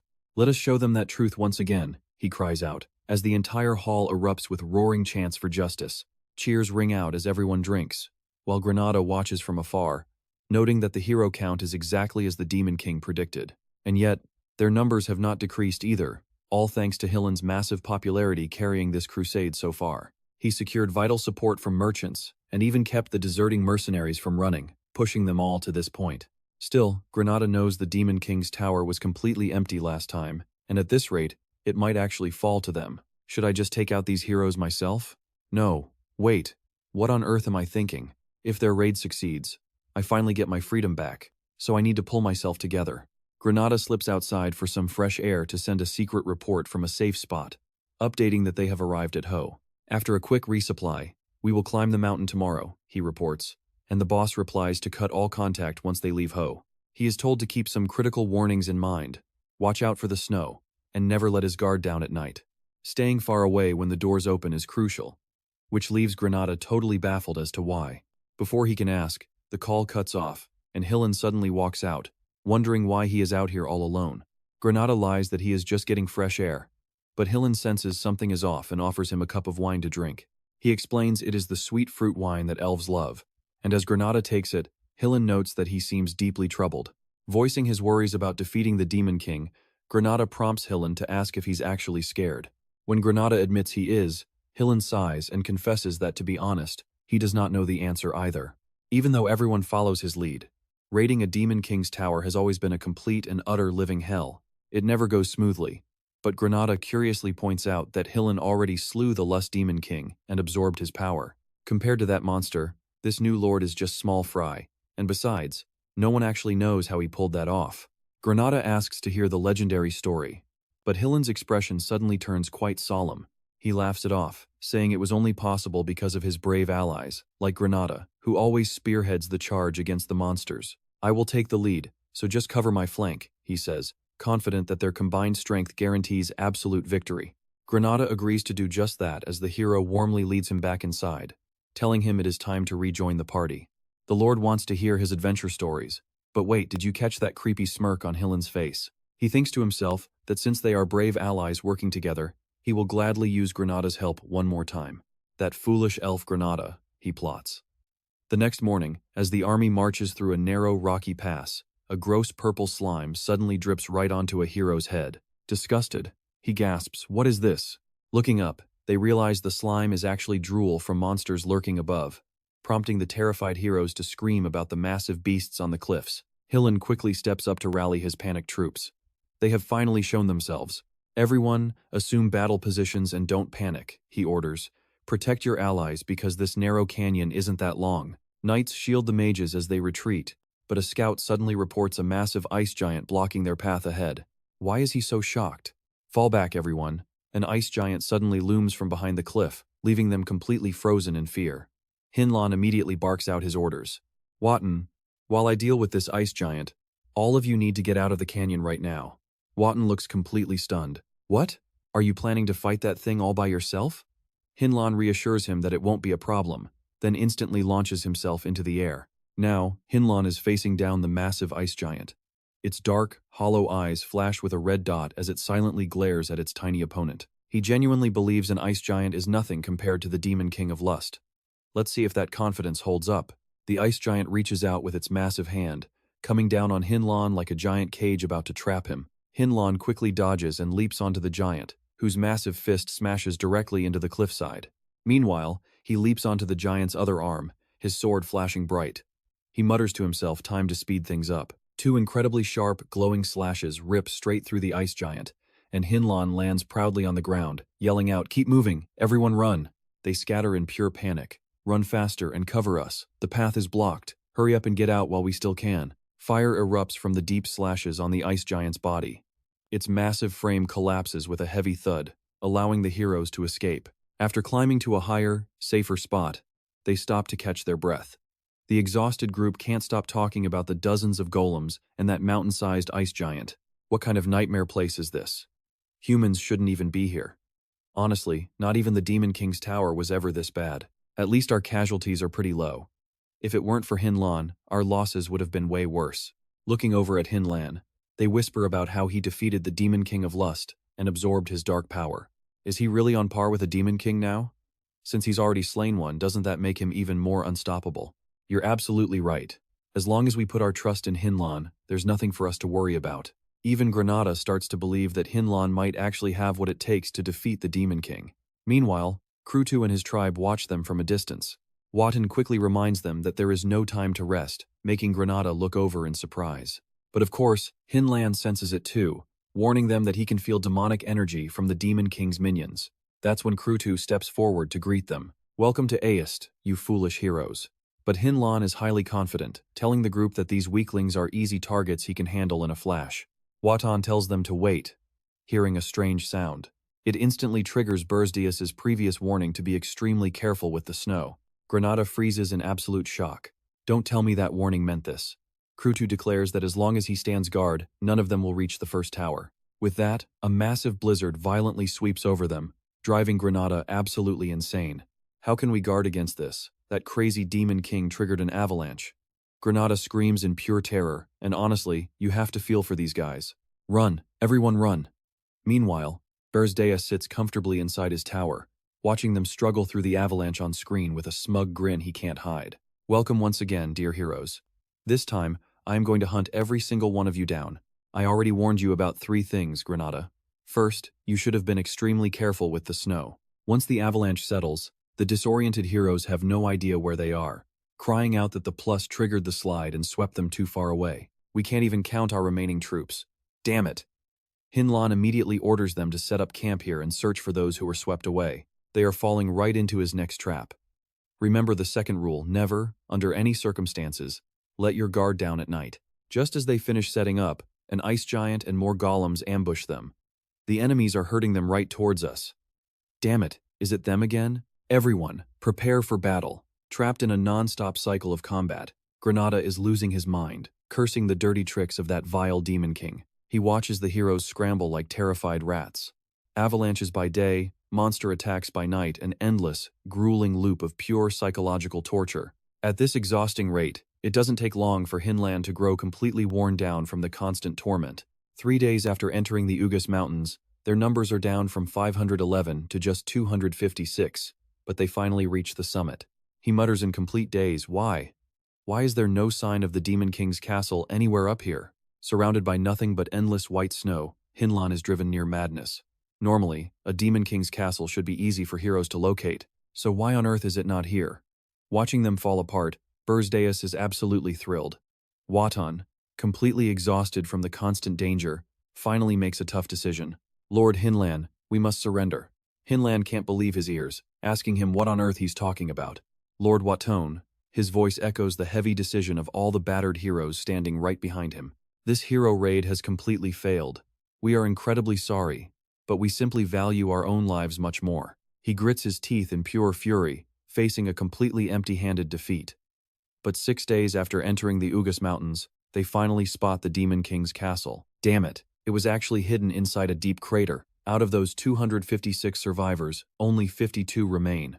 As the doors to the first floor swing open, they foolishly assume it's only filled with weak, small fry, shouting to charge in and wipe them out. And inside lies the third gift Berze Deias left for them. Rule number 3. When opening the door, absolutely do not stand close. Deep inside the fortress, the cannons are already warming up. Glowing mana cannons lock onto them all at once. Hinlan Sin feels the cold grip of death drawing near. What on earth? Once the mana fires, Berze Deias is confident that dwarf artillery will blow everyone away in a single shot. Out of 52 soldiers, only 1 remains. He smirks, surprised anyone could survive that devastating blast. The sole survivor standing there in absolute shock is none other than Hinlan Sin. What the hell? Hinlan Sin completely loses his mind and screams, what kind of absolute madness is going on here? That damn Demon King does not play by the rules at all. Right then, Granada peeks through the door, calling out, Lord Hinlan Sin, he says. Surprised, Hinlan Sin asks if Lord Granada is safe, who replies that he managed to dodge in time. What a relief. Hinlan Sin says. Let us quickly head to the next floor. But Granada wonders, is it really just the two of us? Hinlan Sin remains cocky, boasting that he is the hero who slayed the Demon King of Lust and absorbed his power. A newly reborn Demon King stands absolutely no chance against me. Having Lord Granada by my side makes it even better. This is more than enough. Granada nods, agreeing they should move. They reach the second floor, only to find the Demon King Tower completely empty. Still nothing on the third floor. Completely empty. Hinlan Sin grits his teeth in frustration. Instead of being packed with monsters like usual, there is absolutely nothing. This damn castle is weird. By this point, nothing would surprise him. But check this out, as they finally reach the fourth floor of Berze Deias' tower, Granada can already sense something is terribly wrong. Staring at the peaceful scenery, Hinlan Sin freezes. What now? The second and third floors were dead empty. But the fourth has a whole forest? Standing beside him, Granada agrees while growing suspicious. Are we absolutely sure we are even inside the Demon King Tower? He agrees that it is truly bizarre. Suddenly, Anan, the master of the fourth floor, steps out to greet them with a mock compliment. Hinlan Sin stares at the newcomer as she introduces herself as one of the 4 heavenly kings and guardian of the Demon King. This manipulator of dark souls will be your opponent. Hearing this, Granada completely freezes as her appearance begins to warp. Wait. He looks closer. Could that be Princess Anan? Why does the princess look like that? Granada gets a terrible feeling and suggests they pull back to observe. But Anan quickly corrects them. Not a princess, but the manipulator of dark souls. She channels a chaotic surge of power, mixing all the elemental forces together. Taste the absolute wrath of darkness. Hinlan Sin stands there utterly dazed by what is unfolding right before his eyes. Panicked, he realizes that is the supreme spirit magic only Princess Anan can cast. If her mind were controlled, using such magic would be completely impossible. The Midnight Avalanche, the magic tower beneath the crater, the mana cannons on the first floor, the empty second and third floors, and now the brainwashed princess. Hinlan Sin realizes he has been played all along and lets out an angry laugh. I do not care anymore. Screw this. Why the hell is the princess attacking the hero who came to save her? I do not give a damn. I will slaughter everyone. Berze Deias suddenly appears behind him, asking with pure disdain. Oh, you are not ready for this. Before Hinlan Sin can even blink, Berze Deias welcomes his guest with a massive magic punch, mockingly saying they finally meet. Hinlan Sin barely dodges the blow. You miserable Demon King, so you finally decided to show your face? You coward, relying on cheap sneak attacks. Hinlan Sin desperately tells himself he needs to obtain even more power. Lord Granada is keeping a safe distance off to the side. Right over there, in fact. Right now, Granada is behind Berze Deias, while Hinlan Sin sneaks up behind Granada, placing a hand on his shoulder and asking him to join forces. Granada is confused, asking how. But then, he suddenly feels the raw energy being forcefully drained from his body. Hinlan Sin has fully absorbed his ally's power, saying, I told you so, right? As long as Lord Granada is with me, there is no issue. Granada collapses, completely drained of energy. Berze Deias watches closely, recognizing the forbidden artifact in Hinlan Sin's hand, known as the legendary Elf Eater. It converts an elf's infinite life force into pure mana. Stepping right on Granada's face, Hinlan Sin remarks that even if the side effects kill him soon, it is for the greater good of justice. Hinlan Sin screams. Berze Deias gets intrigued by this lying, fake hero who is both despicable and cheap. He is actually starting to enjoy this. So if I take that ring off, you will go back to being useless trash, right? Hinlan Sin finds this absolutely hilarious. What did you just say? He mocks him, telling Berze Deias to go ahead and try, because even the Demon King of Lust could not take it. Berze Deias coldly calls out for Gordon. Suddenly, the arrogant smirk on Hinlan Sin's face begins to freeze. One of his arms is instantly severed. My arm, how could I not feel even a shred of murderous intent? Gordon stands behind him with a blood-stained blade, muttering that this human is not only disrespectful but also incredibly annoying. He quickly vaults backward, clearing the distance to land on the opposite side while Hillen silently wonders if this beast is truly just a high-ranking demon. How could I lose to a mere high-ranking demon when I even unleashed my ultimate treasure? With his hands tucked behind his back, Berze Deias sneers and asks where he thinks he is going as Hillen completely freezes up in absolute terror. Behind Hillen stands a beast-like presence radiating an oppressive aura, and you just know there is absolutely no escaping this overwhelming dread as the hero gets hoisted into the air. Terrified, Hillen wonders what kind of monster this Demon King is while Berze Deias commands him to take this single strike. Pure light desperately reflects off Hillen's terrified face as an immense, devastating shockwave of raw power suddenly erupts from the fourth floor of the massive tower and shakes the surroundings. In front of Berze Deias, Hillen lies completely motionless, and seeing his sworn enemy reduced to this pathetic state, the Demon King flashes a bright, satisfied smile. But suddenly, Hillen's battered body begins to violently tremble. As the hero groans, Berze Deias whispers that it is quite impressive he is still alive, before ordering his men to bind Hillen's hands and throw him straight into the dungeon. He orders them to bind the unconscious humans outside too, which Gon immediately promises to do. Meanwhile, a withered and totally drained Granada weakly mutters that he can already see heaven. Berze Deias pulls out a rare spirit flower to heal him, telling him he did great and to eat this, as Granada weakly nods. Moments later, his youthful energy floods back as Granada sits up, examines his body, and gasps that he is completely and fully healed. He turns to see Berze Deias giving a flower to Onan, ordering her to take it. She happily expresses her gratitude, leaving Granada completely baffled, as he wonders why Berze Deias would waste such a precious treasure on someone like her. Berze Deias pulls up his status window to contact Lur, telling him that he did a great job too. He grants the dwarf permission to dismantle the tower, prompting Lair to laugh happily and thank the Demon King, leaving Berze Deias completely speechless at his over-the-top attitude. He then addresses the rest of his crew, instructing them to return and fully restore the specific floors they were assigned. With that, Berze Deias quickly departs, leaving Granada to stare at his back and whisper that he truly is a powerhouse of a Demon King. Onan just hums softly in response, prompting him to ask what is wrong. Princess Onan keeps quiet, merely whispering it is nothing. But once we return to the fifth floor of the tower, Berze Deias suddenly collapses to his knees. He weakly admits that he is exhausted, collapsing onto the floor while reminding himself that a ruler must never show any sign of weakness. He frowns and grumbles to himself, realizing that damn human Hillen is actually one of the legendary 10 stars, which explains his insane power.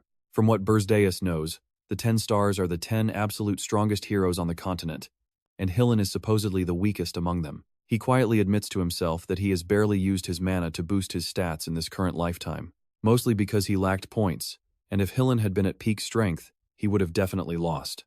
His entire strategy relied on draining his stamina, provoking him, and throwing him into an absolute panic.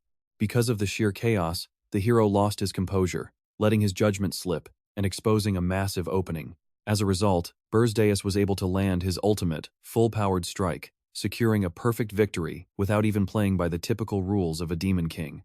This is something that has never happened before. He actually managed to rewrite his destiny, and we can clearly see his burning determination as he swears to get his sweet revenge. Those damn heroes will pay, as we cut to the Watton press conference hall where angry investors are constantly throwing hostile questions. What kind of nonsense is this? Did the legendary heroes truly give up just because they could not locate the tower? Furious investors demand answers on who will take responsibility for this failure, while the spokesperson desperately tries to defend them. He pleads that they have not failed yet, stating there is still hope, as Hillen and the other heroes have not given up their relentless search for the Demon King's tower. Soon, terrifying rumors of the new Demon King quickly spread across the entire continent. Hearing the news, Steven screams out in pure rage, cursing Hillen for talking so big only to fail so miserably. If he fails to rescue my princess, he will be executed. While elsewhere, Caradoc reports the details of the hero's failed journey to Her Majesty Louise. But Louise furiously snaps that she does not care about that, demanding they locate Loy immediately. To make matters worse, the rumors get heavily distorted and exaggerated, with whispers spreading that Hillen will never return. Some even claim he is already dead, plunging the entire world into deep, suffocating grief.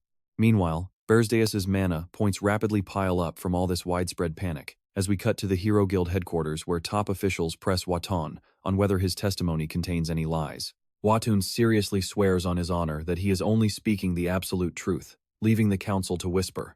They gravely note that this is an incredibly serious matter, warning that they must tread carefully since the new Demon King's identity remains completely unknown. Loy speaks up, arguing that Hillen is one of the 10 stars and could not be defeated so easily.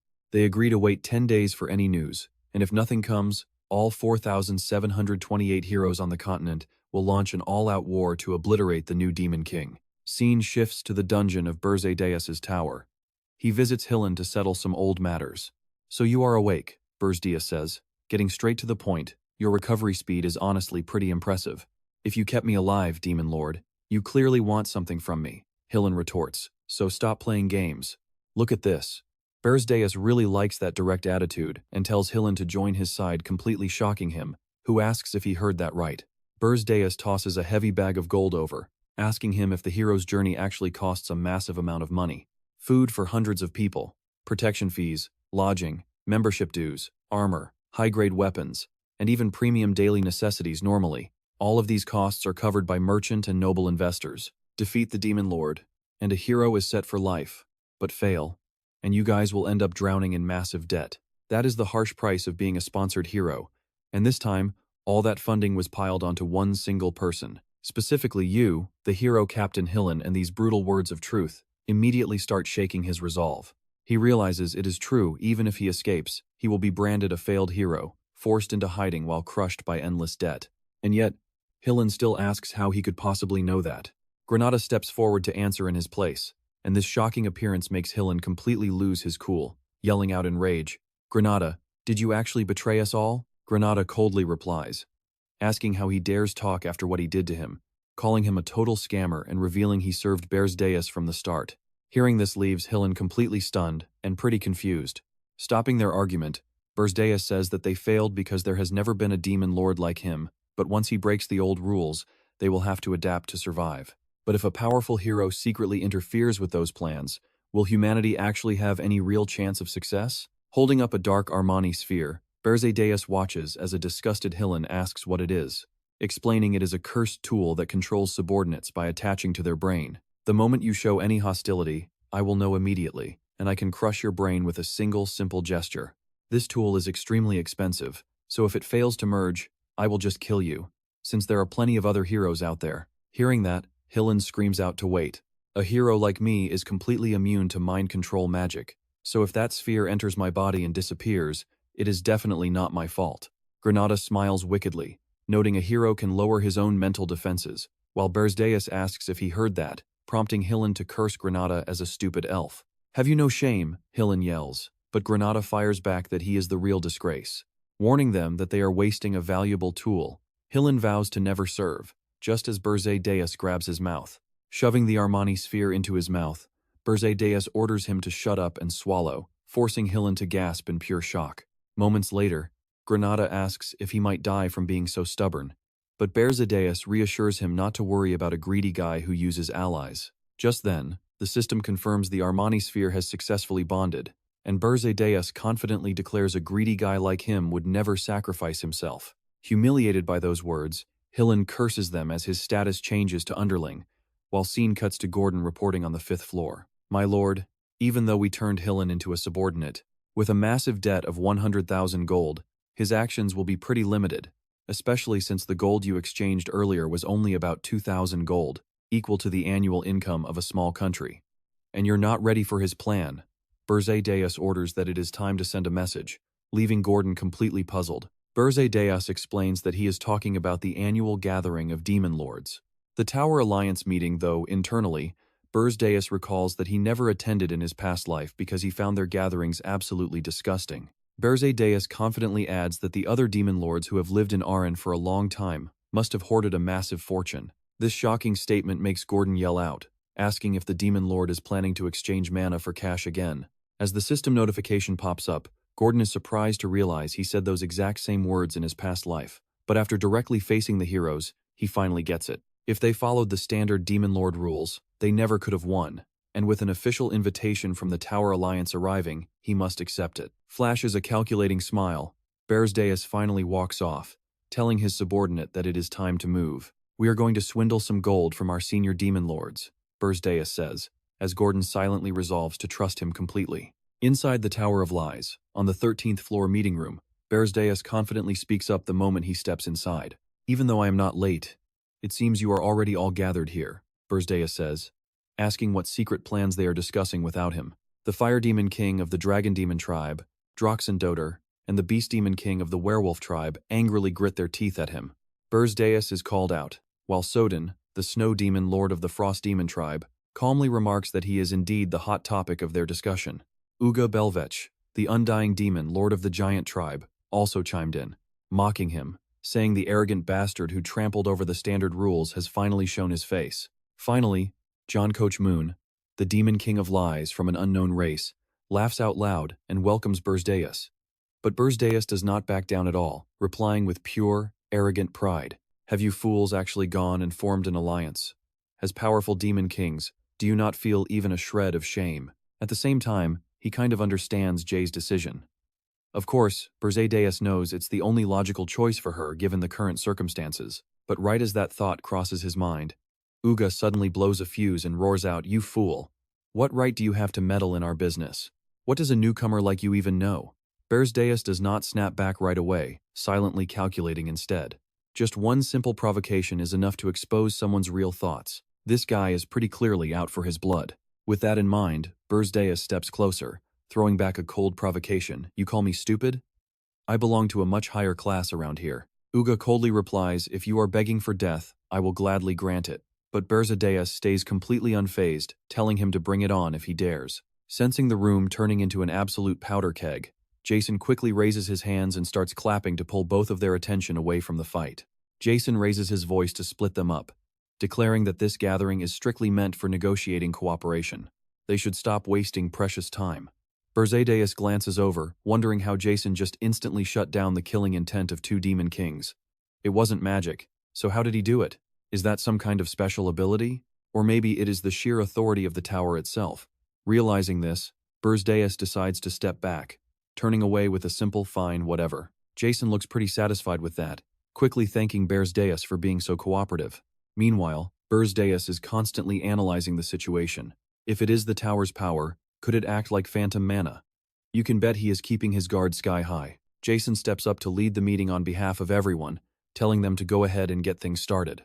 Everyone is free to share their views. Hearing this, Berze Deias looks totally bored, muttering that this meeting is turning out to be a complete waste of time. Draxon immediately jumps in to speak first, claiming he will kick things off since everyone else is silent, which only leaves Berze Deias feeling pretty confused. He instantly targets Berze Deias, asking where Hinlan is hiding. But Berze Deias just frowns, keeping his mouth shut and refusing to give them any answers. After a few minutes, Berze Deias hesitates, but the scene suddenly cuts elsewhere. While Berze Deias is away, Yu, the subordinate of the Demon King of Lies, corners Gordon to interrogate him about whether Hinlan is finally dead yet. To make things worse, Uga's subordinate Victoria is also standing right there. Sweating bullets, Gordon stammers out that he has no clue because Hinlan hasn't even entered the tower and is only lingering in the mountains. He begs them to stop asking, while they stand in the followers' reception hall. But Pao doesn't buy it for a second, snapping back that Hinlan definitely should have spotted Gordon's massive tower from miles away. Gordon desperately tries to explain that it has nothing to do with them. Yu presses on, demanding to know if the rumors about their Demon King are actually true, but Gordon is too terrified to utter another word. Staring at their threatening faces, Gordon realizes his Demon King was completely right, suddenly recalling the strict instructions Berze Deias had previously given him. If any other followers ask about Hinlan, he must keep his mouth shut, because they plan to use him as a secret spy. Keeping the secret is absolutely crucial, and if you think about it, Gordon bowing his head right now shows how incredibly weird this situation is. That's right, the Demon King I serve is definitely correct, Gordon quietly mutters to himself, but then his expression suddenly twists into pure rage as he screams out that absolutely infuriating Demon King of mine. He is just an arrogant brat who never listens to a soul, and the second I let my guard down, he rushes straight into trouble. Why doesn't he just handle everything by himself? Deep down, Gordon is actually shocked by how incredibly satisfying it feels to finally complain out loud. Victoria totally gets it and nods in sympathy, while Enla lets out a heavy sigh of agreement. Why are all Demon Kings so incredibly weird? Yu takes the chance to complain too, as Gordon listens, completely stunned by their sudden bonding. It is the exact same story on my end.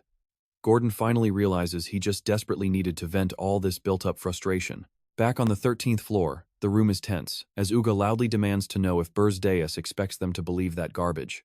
Berze Deias shrugs him off with a careless, "Believe what you want." This dismissive attitude only makes Uga's blood boil even more. Are you seriously telling us Hinlan hasn't even entered your tower because you didn't build it on the mountain peak? Are you playing games with me right now? Berze Deias fires back without a single hesitation. Where I decide to place my own tower is strictly my business. After a moment, John chimes in, asking if Berze Deias really just abandoned his tower to come here while the heroes are actively targeting it. Surely you learned back at the academy that any demon king who loses their tower is doomed to face a truly horrific death. You were the valedictorian after all. But Berze Deias snaps back with a cold warning, "Don't worry about my tower. I have my own ways of keeping it safe." Staring at him, Berze Deias silently studies his expression and realizes what's happening. This annoying demon king of lies is actively trying to push his buttons. Noticing the intense staring contest, Jason quickly cuts in to change the subject. "If you say so, fine, I won't bring it up again." But Draxon still refuses to let Berze Deias off the hook. "Do you honestly think Archduke Aren will just accept this?" Berze Deias intentionally shoots back with a mocking sneer. "Who cares what that old geezer says?" Draxon furiously snaps back. "What did you say, you brat?" But before Draxon can finish his sentence, Berze Deias cuts him right off. "Is there some kind of problem, Draxon?" The Demon King barks out a frustrated sigh and orders them to just proceed. Meanwhile, Berze Deias keeps calculating a way to deceive them. "Even if I lie, there is absolutely no way for them to double-check. Making them a little suspicious is still way better than getting completely exposed. I cannot forget why I came here in the first place. My main goal is to grind out 100,000 gold." And just like that, the Demon Kings continue their casual chit-chat instead of actually focusing on the main discussion. Watching this, Berze Deias thinks to himself, "Wow, so there is a clear hierarchy even among Demon Kings." The Demon King of Lies definitely sits near the very top. While everyone is busy talking, he quietly listens in to gather intel and figure out which Demon King is actually running low on mana points. But just as Berze Deias gets lost in his calculations, he notices Rena staring directly at him. Now this is where things get really interesting. Feeling a bit confused, Berze Deias locks eyes with her before the scene shifts out to the balcony on the 13th floor of the Tower of Lies. Seeing Rena step outside, Berze Deias quickly follows behind her and asks what is going on. She cuts straight to the chase. "No need to hide anything. Ever since I heard about you, I wanted a private chat, just the two of us." Berze Deias asks in confusion, "With me?" Rena nods instantly. "That is right." She turns to look at Berze Deias and says outright, "I actually agree with some of your views." Her words leave him utterly stunned. Berze Deias quickly double-checks with Rena. "Are you serious?" At the same time, he cannot help but wonder, did Rena ever say anything like this in the past? He gets even more puzzled when she continues, "Do not get me wrong. I do not reject the standards like you do. In fact, I still live by them. However, I believe that Demon Kings need to be more flexible, especially here in Aren, and that is exactly why I wanted to meet you. I figured a private chat would be way more productive than arguing with those fools." Berze Deias starts analyzing Rena's true thoughts and asks, "So how do you rate me?" She simply replies, "You are decent, and you look a bit better than I expected." Berze Deias freezes up and mutters, "Thanks. Wait, what?" Out of nowhere, Rena hands him a communication stone and says, "This is my personal transmitter. If you ever need some advice, just hit me up. As long as you do not insult our demonic standards in front of me, I will help out. I have finally found someone worth talking to, so try not to die too early." With that said, Rena turns around and walks away. Suddenly, Berze Deias speaks up and asks, "What about the Demon King of Lies?" Rena pauses for a brief moment and honestly admits, "I cannot see through him. He is way more cunning than those other two." Hearing that, Berze Deias decides not to pry any further and just lets her leave. Berze Deias plays around with the transmitter stone, watching Rena's departing figure while thinking to himself that although he cannot completely trust her yet, this is definitely an unexpected jackpot. The scene cuts right back to Berze Deias' own tower, specifically down on the very first floor. Eren finishes baking a fresh plate of cookies and proudly offers him a taste. "Lur, try these cookies I just made." Lur happily replies, "Princess, wait a second. Cookies? How on earth did you manage to bake inside the tower?" She quickly tells him the whole story. "Our Demon King actually bought the ingredients for me, so I used some elemental magic to bake them." Hearing this, Lur has to admire Eren's genius skills. Being a genius elementalist is super convenient, isn't it? She keeps enthusiastically urging Lur to try them, and he lets out a hearty laugh. "Thank you, princess." But secretly, Lur is thinking about how a pampered princess who never lifted a finger is now baking cookies with her own hands. He takes a bite right away, telling himself that no matter how awful they taste, he must praise her anyway. But the moment Lur takes a bite, his eyes instantly go wide with shock. You can bet he did not expect this at all. The incredible flavor is actually making his mana vibrate, something he has never experienced in his entire life. This is absolute heaven. While Lur is completely lost in the heavenly taste of these delicious cookies, Eren curiously asks how it is. He honestly replies that he simply cannot stop eating and asks what on earth she created. She quickly explains her secret ingredients. "I added some spirit flowers into the dough, and I am so glad you like it." True to form, her cookies are special. Hearing this, Lur is completely dumbfounded and yells out, "What? Why would you give me something so incredibly precious? No wonder my mana is surging like crazy." Ernyan flashes a bright smile and says, "This is a little present since we will be working together from now on. We will be together for quite a while." Lur does not complain and simply nods. That is true. But then Ernyan asks him if he thinks Granada would like them too. Lur instantly replies with absolute confidence, "I bet he will love them even more than I do." Ernyan happily cheers. "Wonderful. But what about the Demon King? Do you think he will like them too?" Lur suddenly stammers in sheer awkwardness. "Wait, what?" Back on the 13th floor, meeting room of the Tower of Lies, only 2 people now remain. Berze Deias asks Draxon if everyone has left. He casually replies, "Yeah, the meeting is officially over." Our main character mutters in surprise, "Already? That was fast." Suddenly, Draxon invites Berze Deias for a cup of tea, asking if he wants to have a friendly chat over some warm tea. This leaves Berze Deias feeling quite confused. "Just a chat? Only the 2 of us?" Berze Deias asks to make sure. Jason suddenly laces his fingers together as if feeling tense, not wanting to beat around the bush. He says flat out, "I know you are desperate for human money." Those words leave Berze Deias completely stunned, and his face instantly twists in annoyance as he asks, "What do you mean by that?" On top of that, suspicion eats at Berze Deias. How did that info leak? Jason flashes a smug grin and says there is no point in faking it. "Draxon leaked everything to me, so let us not waste our time on these useless mind games. Come on, let us make a deal, magic points for human gold." Berze Deias stares silently at the massive payout, hesitating before asking, "What is your angle here?" Jason gives a friendly reply, "What is wrong with you? I am on your side." Berze Deias. "Let us work together peacefully from now on." Switching scenes to the first floor of Berze Deias' tower, he orders Hillen to take 100,000 gold from there, leaving Hillen utterly shocked as he asks, "Do you really have that much money?" Berze Deias ignores the question and firmly warns him, "Keep this in mind. You must hide the source of this gold."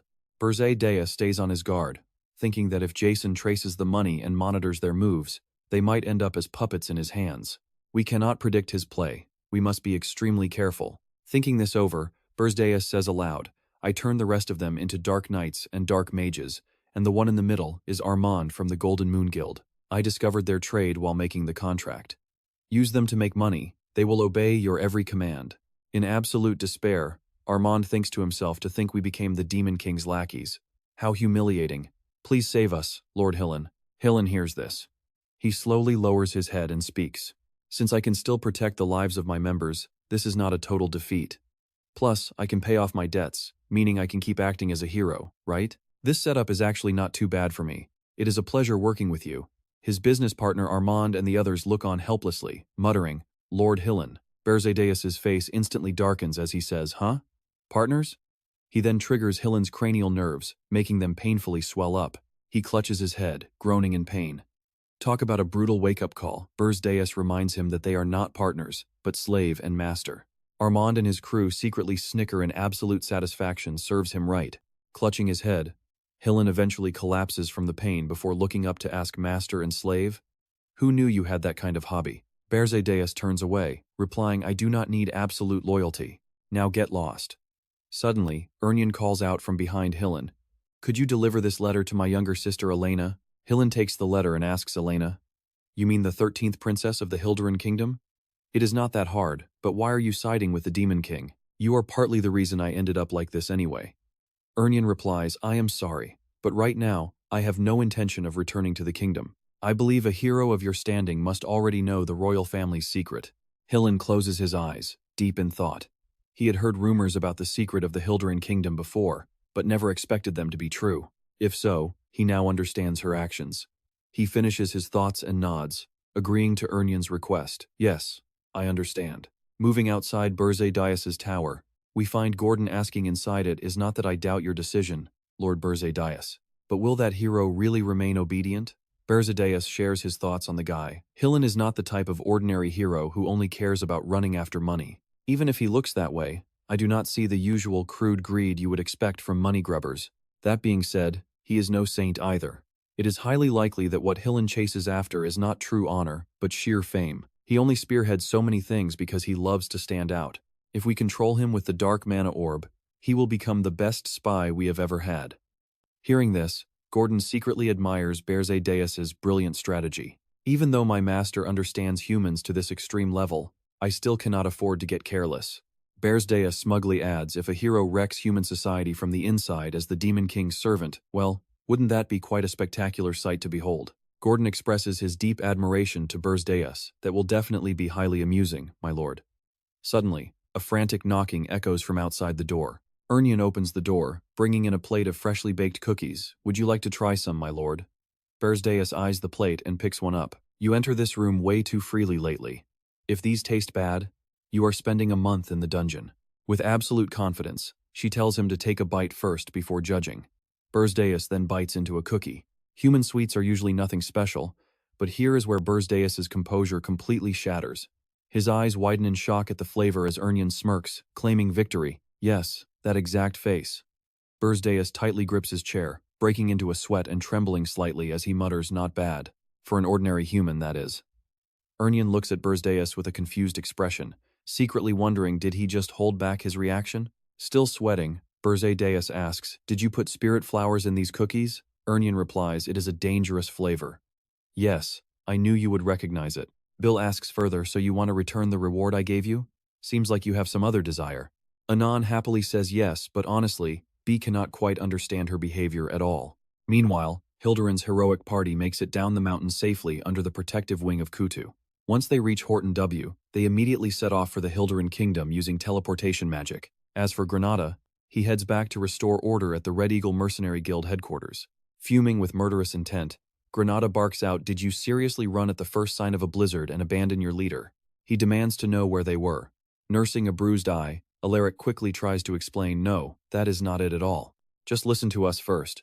We marched into a mountain where even legendary heroes could easily die. How could mid-tier mercenaries like us possibly survive a brutal place like that? If we wanted to survive, we had absolutely no other choice. Hearing this, Granada still cannot calm his rage. So you chose to abandon your leader?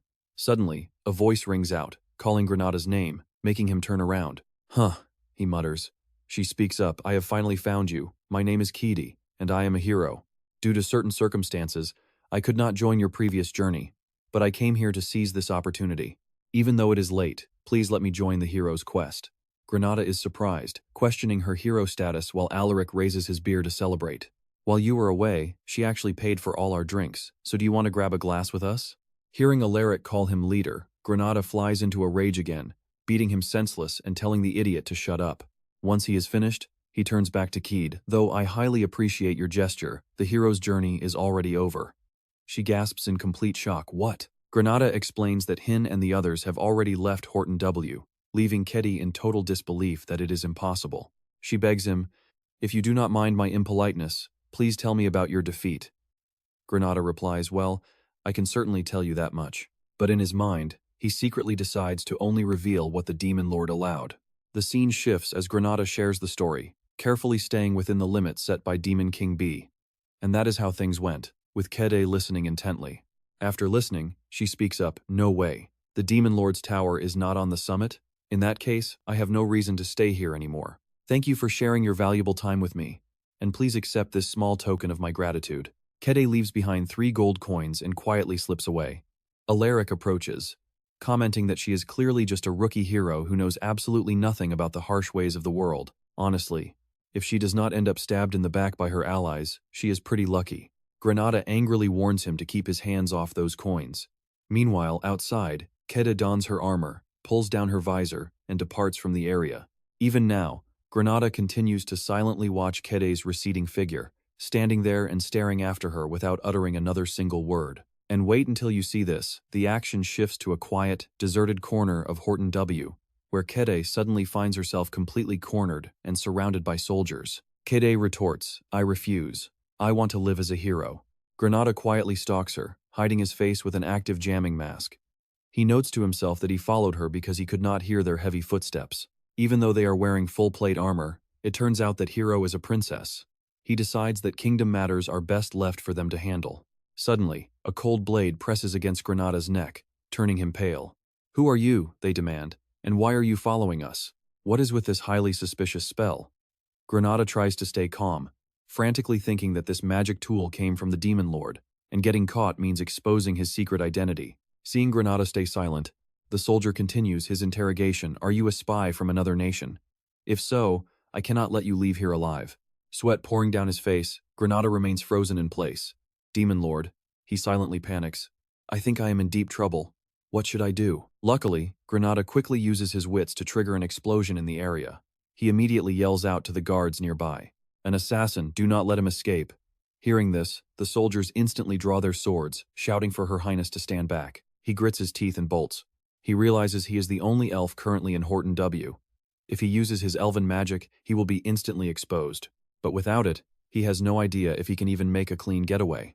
Meanwhile, the soldiers quickly cluster around Kade to shield her. Do not worry, Your Highness, we will handle this. But she immediately protests, arguing that she is a hero as well. Granada is cornered, left with only one desperate choice. Fine, he thinks. If I am going to be exposed, I have to fight. Right at that moment, B appears, asking if this is why he is late. An absolutely massive wave of power surges across the area. Descending from the sky, B chides him for wandering around. The entire group screams out, Demon Lord! While Granada, clutching his injured arm, retorts in frustration, Can you not see the mess I am in? B casually responds, What is all the fuss about anyway? Minor scratches like this will easily heal if you just spit on them. Granada fumes with rage, unable to do anything but sigh in defeat. Sensing this immense power, the terrified soldiers cry out the Demon Lord. He is here to kidnap Her Highness, protect her at all costs. Kaede tries to stop her, but his warning fails. She snaps back, Never mind me. This is our only shot at taking down a Demon King. Berze Deias turns to look at Kaede, questioning if she is really a princess, since he had no clue. Her guardian knight steps forward. Do not lie. If you did not know, why would you show up here? Granada also speaks up, demanding to know why the Demon King is standing here. Berze Deias replies that he was just passing through to handle some minor errands, but a skeptical Granada cannot believe his ears. Granada snaps, could he not think of a better excuse? Meanwhile, the scene shifts to Berze Deias inside his tower alongside Gordon and Nan. When asked what she needs, Nan replies that she wants some powder. Berze Deias is surprised, seen in powder, the exact stuff used for contracting with spirits? She confirms it. To address Nan's request, Berze Deias recalls an old legend. Centuries ago, a rogue elf named Sinan fled straight to the human kingdom. The reigning king ordered her to brew a special medicine, a catalyst that would allow mere humans to bind contracts with powerful spirits. That became the famous Sinan powder. But Berze Deias wonders why someone with Nan's high level of ability would ever need it. Nan insists he overestimates her as he already knows. This tower has almost zero natural mana. Without that powder, her spirits would weaken. But Berze Deias instantly reads her mind, telling her to stop pretending she wants a contract with a new spirit, doesn't she? He guesses it must be a high-tier spirit. Caught red-handed, Nan turns her head away, silently confirming his suspicion. Reading her reaction, Berze Deias knows he is right. In her past life, Nan Hilderin only contracted with a high-tier spirit at age 27. That news had completely shocked the entire continent back then, proving just how incredibly rare it is for humans to tame such spirits. But now she is trying to pull it off 7 years early? This is absolutely wild. While Berze Deias is lost in thought, Nan admits she wanted to surprise him, asking how he managed to figure it out. Berze Deias is secretly amazed by her rapid growth. She has only been living inside this tower for a single month. Has leaving the royal palace really changed her this much? Still, as long as she helps strengthen the tower, Berze Deias does not care. He thanks Nan for the treats, which also serves as his official agreement to go out and fetch that powder for her. Thanking her for the food, Berze Deias prepares to head out. Back in the present, he tells them he has his own reasons, and to wrap this up, Kaede stares at the erupting power in shock, having never seen such an overwhelmingly massive force before. Shockwaves from Berze Deias' attack ripple outward. As he silently watches the dust settle, his eyes suddenly widen in surprise. Impressed, Berze Deias mutters that a hero is indeed a hero. Seeing her stand up first, Kedi's knights cry out in relief. Calling out to Her Highness, they watch Kaede charge forward. Her hero aura blazes with power, meant to eradicate all demons. This lethal compatibility makes heroes the natural enemy of demon kings. Rejecting her suffocating palace life, Kede unleashes her supreme Jespine family sword technique, activating the New Moon Slash. She knows this technique unleashes her aura in a split second to completely obliterate any opponent. It is an incredibly difficult, prestigious style, strictly reserved for the absolute greatest warriors within the imperial bloodline. As a low-ranking princess, she had zero political worth. fully understanding why her family arranged to marry her off to a foreign king. But marrying that complete creep is absolutely absurd. Why on earth should she be forced to wed a gross old man? That is why she begged the Empire's grand instructor to train her day and night, desperate to be recognized as a true hero, not a helpless princess. Defeating the Demon King here? Think of the glory. She would finally be hailed as a real hero, freeing her from her father's control. She could choose her own husband on her own terms. Yet when her ultimate strike crashes down, Berze Deias casually stops it with his bare hands, praising her decent sword aura. Kide stands frozen in absolute shock. Her ultimate finishing blow, blocked effortlessly. Berze Deias cold-bloodedly warns her that a true hero should easily survive this. Stepping onto a real battlefield for the first time, she finally registers the terrifying reality of a demon king. Berze Deias grins smugly, amused by her dual identity. Berze Deias notes she is far more useful than expected. Fearing for her life, Katie screams out for him to stop. The knights desperately shout that their princess is in grave danger, but their voices are instantly cut short by a massive, earth-shaking explosion. People panic as they feel the heavy demonic mana, horrified that the demon race has launched an attack on Horton W. Spotting wounded soldiers nearby, bystanders rush over to inspect the carnage. But the enemy is already gone, leaving Kitty's entire guard completely knocked out. People shout for healers, asking what the guards were even doing, while a barely conscious knight tries to gasp out his final words. He gasps out that the princess was abducted by the Demon King. The crowd is horrified. The Demon King himself was actually here? Whispers spread of black flames and the mountain-dwelling Demon King. Meanwhile, the scene transitions back to Berze Deias' dark tower. Down in the dungeon, a weakened Kade lies motionless as Nan approaches to inspect her. Berze Deias cuts in to introduce their captive, revealing she is actually a princess. Kade Jaspine is the Empire's 9th princess, and Berze Deias orders she stay on the 4th floor under Nan's care to recover from her injuries. Berze Deias instructs Nan to heal her up, noting that with the right training, she will make a highly valuable chess piece. Nan quietly agrees. Fine. But why did you suddenly bring back a princess? Berze Deias replies, I just happened to run into her on the road and brought her along. To keep up my magic points, I need to regularly kidnap royalty, and the weaker they are, the better. Onan asks what exactly magic points are. Berze Deias starts to explain that they are, but then he stops himself. Crap, why am I giving away classified intel to a prisoner? Thinking this, Berze Deias immediately turns his back to leave, muttering that it is nothing and he will go grab some cyanide powder for her. Onan does not really get it but just agrees. Inside, Berze Deias is secretly panicking. Damn it, have I gotten too comfortable with her just because we hang out so much? I need to wake up. This princess is nothing but a prisoner. Soon, news of the 9th princess of Jespin being kidnapped at On W spreads like wildfire across the land. Everyone is absolutely losing their minds over this. Meanwhile, at the Hero Guild headquarters, the elders demand to know if Hinlan can swear that everything he said is the absolute truth. Hinlan replies that he is ashamed to admit it, but he simply could not locate the Demon King Tower. He offers to take full responsibility for this failure, but they tell him not to worry about it. If every hero had to shoulder the blame for failing, nobody would ever step up to fight again. Hinlan replies, Thank you very much, sir. The leader then points out that right as the hero quest came to an end, the Demon King of Mount August went ahead and kidnapped the 9th princess of Jespin. Now, their empire is demanding a brand new hero crusade. I want your thoughts since you have been to Mount August. Hearing this, Hinlan shares his own perspective. He says that while he feels terrible for the 9th princess, even he was entirely unable to find the tower. So instead of launching another massive crusade right away, they should first send a small scout squad to track down the tower's exact location. Once they do that, launching the attack will be easy. If the Demon King is truly powerful, he would not need to hide his tower. The elders thoroughly agree with his logic. That makes complete sense, they say. A truly powerful Demon King would have no reason to hide. It might go against normal Demon King behavior, but they are fully on board. If he is just some useless coward, he is not a real threat anyway. They all agree that this current Demon King must be incredibly weak.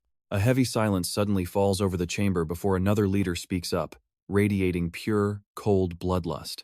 Based on Hinlan's proposal, they will put the Hero Crusade on hold until they pinpoint the tower. Hinlan bows low to accept the order. With that settled, Hinlan turns and leaves.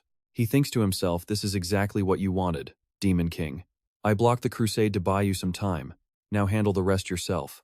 Back at the tower, Gordon reports all of this to Berze Deias. Passing along the intel from their undercover hero, Hinlan, Berze Deias nods, telling him to keep a close eye on the hero, Gordon bows, answering understood, my lord. Berze Deias realizes the guild was actually gearing up for an all-out raid. Without Hinlan running interference, they would have been in massive trouble. Turning that hero into his subordinate was definitely the right call.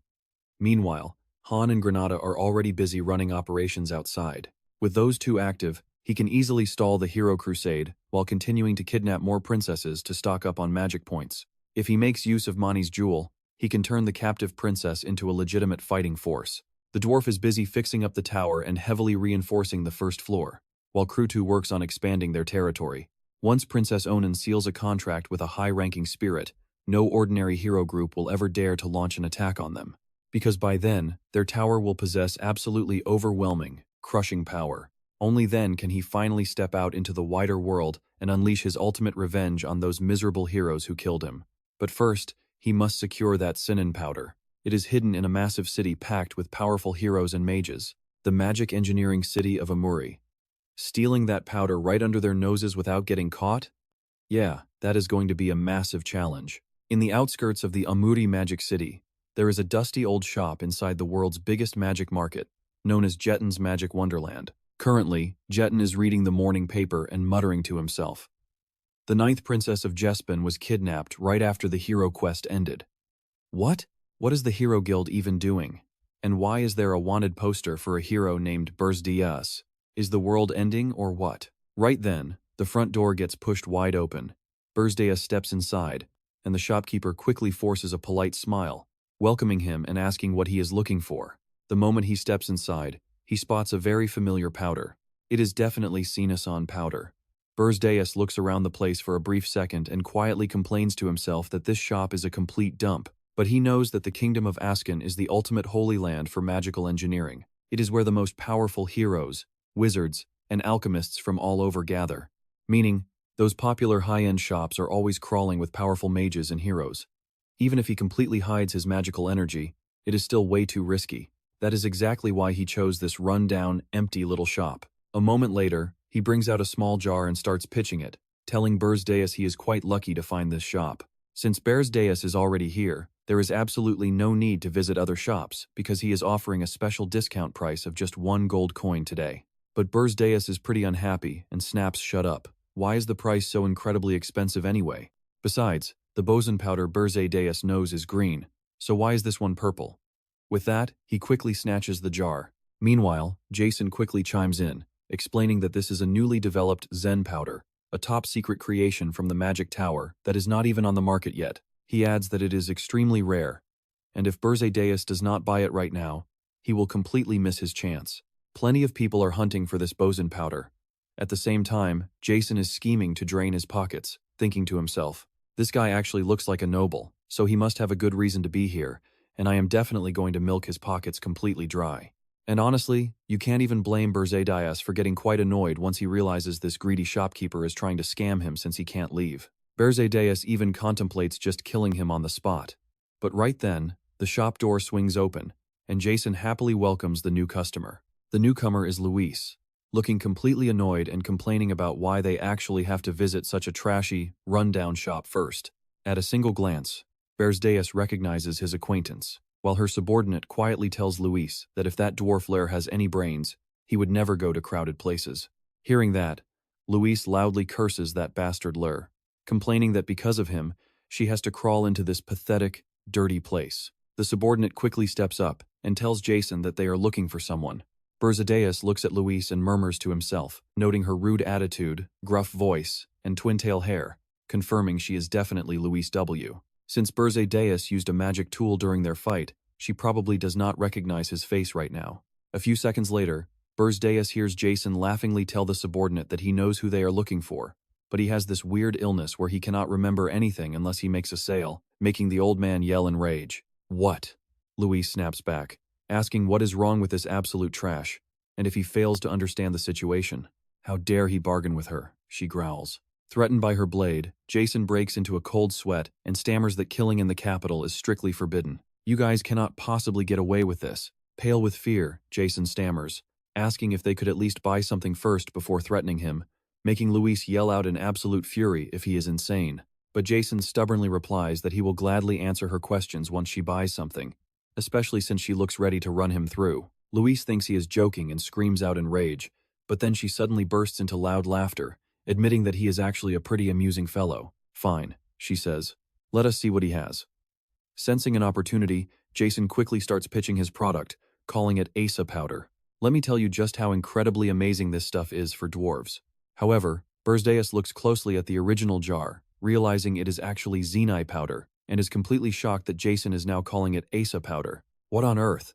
Right after that, Jason sets his price, claiming one jar is currently discounted at 3 gold coins, and Luis happily agrees. Here are the 3 gold coins, she says. Jason grins, thanking her and wishing her luck, while Luis immediately takes the chance to ask him a question. Now it is her turn, she says, asking if any dwarf has recently arrived in the capital, specifically one named Lur. Jason honestly answers that he has never heard of that name, but there is a famous shop called Jetty Asleep near the central plaza. It is a famous shop in Akan that almost every blacksmith in the region stops by, so someone there might actually know his whereabouts. Luis is quite satisfied, and orders her subordinate to move out, and as she passes Berze Deias, she suddenly looks back and apologizes to him out of nowhere. With that, the two of them quickly leave Jason's magic shop. Once they are alone, Berze Deias steps up to confront him, remarking that selling absolute garbage for 3 gold coins takes some serious guts. Jason immediately tries to justify his scam with a smirk, telling Berze Deias that it is his own fault for not saying anything. She looked like a wealthy noble lady, so he figured she would easily shell out 3 gold coins, and she probably was not really going to stab him. He adds that if Berze Deias is interested in the merchant trade, he can teach him the secret tricks for just 10 gold coins. Seeing Jason's smug look, Berze Deias silently curses him as a complete fraud, though between you and me, the guy's scamming skills are actually so insanely good, they are basically top tier. Actually, Berze Deias quite likes his style, so he makes an offer, telling Jason to go join the Golden Moon Merchant Company. Jason stares back with total confusion, but Berze Deias casually gives him the secret password, telling him to say he was sent down from the mountain to get accepted. He starts putting his jars away while asking if Berze Deias actually has connections with the Golden Moon Merchant Company. They are on the verge of bankruptcy, so why should a promising guy like him go to a place like that? At this point, Berze Deias decides to reveal the identity of their recent guest, telling Jason he needs to run because the woman he just scammed is none other than Luis W. Those words strike sheer terror into Jason, making him drop his jar right onto the floor as it shatters, perfectly matching his breaking sanity. Shaking like a leaf, Jason stammers out, asking if that guest was really the mad dog of the W family, Luis W. herself. What do you want? His goal has not changed from the very start, so he calmly tells him I already said, join the Kimnot Merchant Guild. The monthly wage is 1 gold coin. If you refuse, I will bring Luis back here. John clasps his hands together, begging Berze Deias, please, do not do that. But did you really think I would say that? Suddenly, he screams like a total madman. Are you trying to trick me? Enough. Get lost. Try bringing her back here and see what happens. Even if she is a mad dog, a princess would never come here herself. No longer interested in talking to Jason, Berze Deias turns to leave, saying fine. And check this out, just as Berze Deias steps out, Luis suddenly appears, and Jason completely freezes in absolute terror. Moments later, Jason's screams echo everywhere. After a brutal lecture from Luis, he finally agrees to hand over the goods to Berze Deias. As he leaves, Jason quickly calls out, thank you, valued customer, please come again. Berze Deias holds the potion bottle, thinking to himself that even a shop in the middle of nowhere sells such high-grade powder. Damn it, that dirty scammer. Just as he is thinking, Luis approaches him and asks, are you still here? Her sudden appearance confuses Berze Deias. Next, Luis steps forward and speaks in a deeply sincere voice. Thank you. I got my money back because of you. Berze Deias quietly asks about Jason, muttering, well, that is great then, but where is that shop owner? She grinds her teeth, replying in pure anger.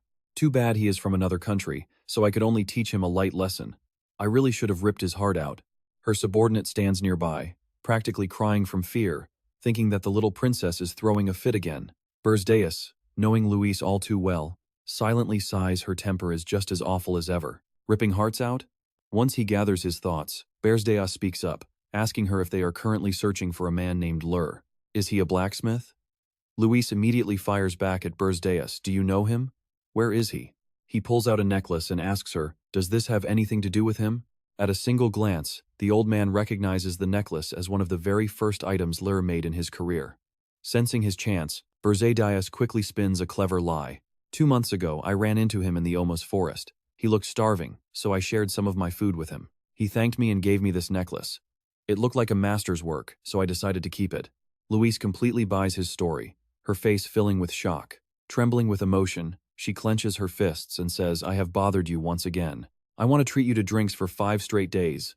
Seeing her intense reaction, Berze Deias silently worries, "Please, just calm down." To reward Berze Deias for sharing information about Lur, she pulls out a special badge and speaks. "I need to catch him before he flees, so please, take this. This badge will let you exchange it for some of the best gear crafted in the Dwarf Kingdom." He happily accepts it, saying, "This looks pretty useful, so I will take it." Soon, they both part ways. Berze Deias also overhears the subordinate asking Louise what she plans to do next. She bluntly answers, "Contact my father and call for backup. I cannot let him escape. Just you wait, Lur." Watching them leave, Berze Deias suddenly realizes he got so caught up hindering the hero's journey since his regression that he completely lost track of time. In his past life, right at this very moment, Draxon found and absorbed the heart of a summoned beast, granting him absolute, overwhelming power. And that heart is the only thing Berze Deias truly needs, since dimensional interference heavily drains him as the new Demon King, facing a fully geared Louise in a direct fight. Even if he goes all out, he would only tie or barely squeeze out a narrow victory. If he wants to destroy the heroes and survive in this world, he must obtain far greater power. So Berze Deias will lure Louise straight to Omos, right where the Beast Demon King's tower stands. You already know what happens when those two clash. While they tear each other apart, the beast's heart will be his. Meanwhile, after fusing with the Mana Mirage, his tower gained 2 brand new functions. First is remote control of the tower, and second is item transfer. Berze Deias contacts Gordon, saying, "I have a task for you. I am putting you in charge of the tower for a while." Gordon replies, "As you command. Leave it to me, Demon King." He orders him to deliver the essential powder to Princess Kaede, as it is the key ingredient needed to form a contract with a high-ranking spirit. Upon receiving the goods, she is utterly shocked by the premium quality, asking if Berze Deias went all the way to the Askin Kingdom. Gordon confirms, of course, it is top tier.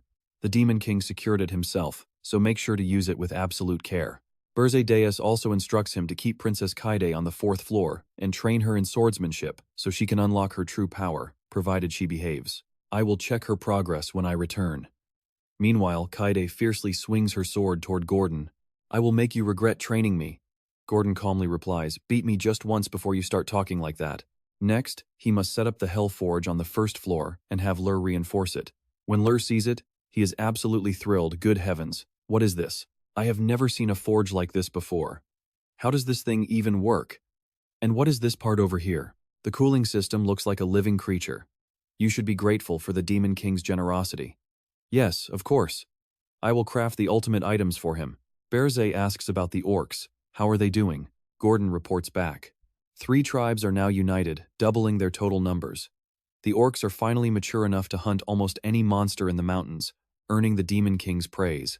"Good. Manage the tower well until I return." Gordon bows in absolute obedience, swearing he will never disappoint his lord. He drops down from the roof. "So I can manage the tower directly without ever having to go back? What a truly convenient function." Next, he contacts Hinlan Sin. With the connection established, he asks if she can hear him. Talk about perfect timing. She reports that their takeover of the Golden Moon Merchant Guild is finally finished. From now on, the Golden Moon Merchant Guild will be run by a man, the Dark Knights, and the Dark Mages. With me, one of the 10 stars, backing him up, the guild leader handed his seat over to my son. I also proved that a single failure cannot ruin the legendary reputation of the 10 stars so easily. Berze is satisfied. Excellent work. Next, tell Granada we are sending funds through the Golden Moon Merchant Guild, so he must buy up every single elf slave on the continent. The merchant is surprised, wondering why he wants elf slaves. Berze reveals he is sending a swindler named Jason to the guild. Now check this out, he will actually be quite useful, so put him to work. Hinlan is completely baffled, asking why they would hire a scammer. Exactly, Berze says.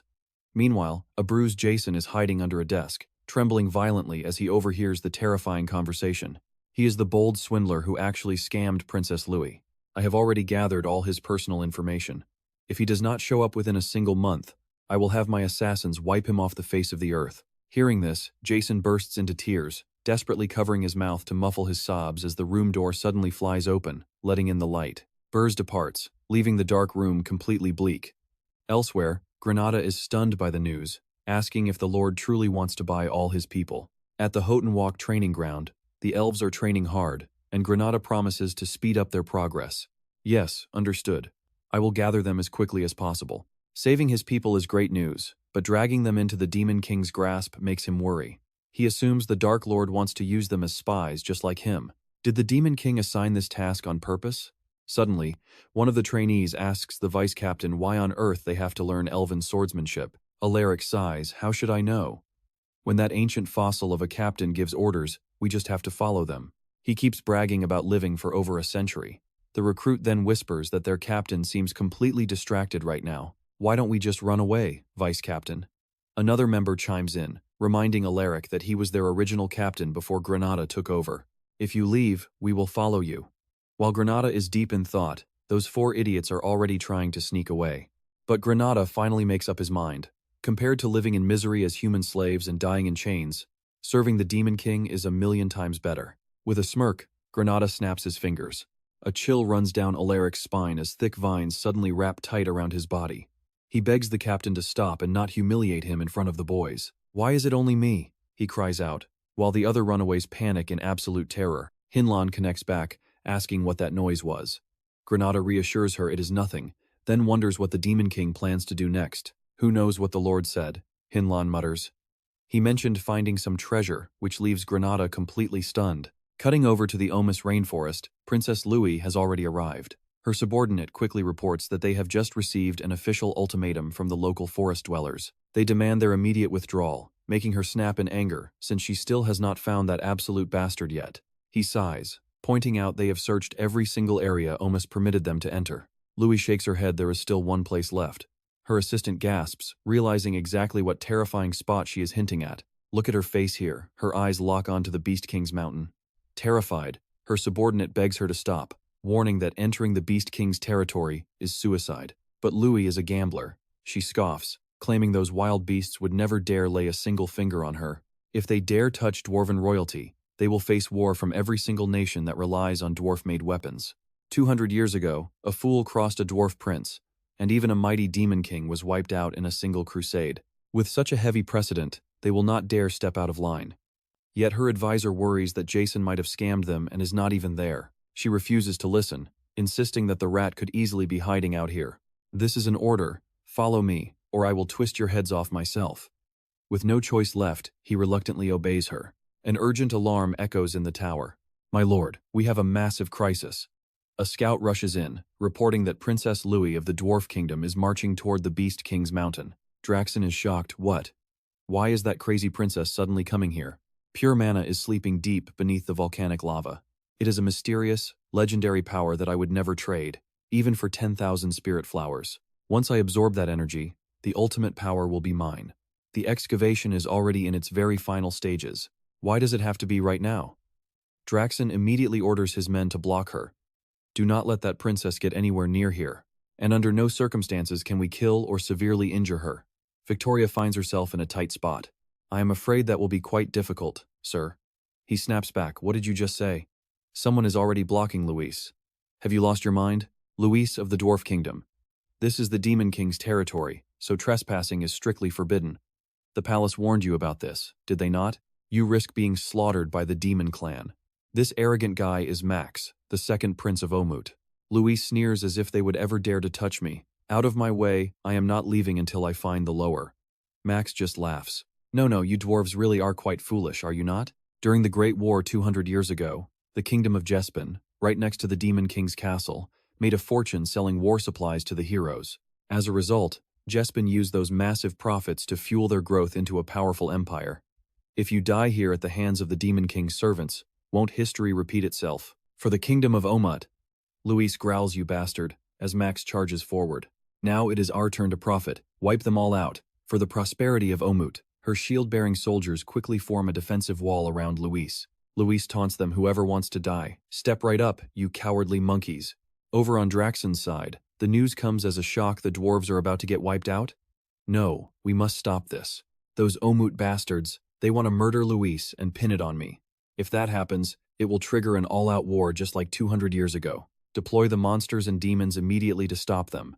We must save that dwarf princess, no matter the cost. Look at this chaotic bloodbath unfolding. Luis's people are getting slaughtered, as Max's clan uses the terrain to launch a brutal assault. While protected inside the shield wall, her subordinate frantically reports, "Princess, the terrain favors them too much. We stand no chance head-on, so we will pave a bloody path for you to escape." Luis swears in rage, "Damn it, I will personally wipe them all out." Her commander protests, "No, Princess, you must calm down." Looking up through a gap in the shields, she sees Max raising his spear, ready to strike. "You look absolutely pathetic, hiding inside your defense like turtles in a shell. I will end this right now with a single blow." Suddenly, a wave of demonic energy hits him, freezing Max in his tracks. He gasps, "Demonic energy? Has the Beast King's subordinate arrived?" Then, a cold voice echoes, "This attack by Omut is not part of my plan. Human interests truly are far too complicated." Both Luis and Max stare in that direction. He realizes it is not a monster.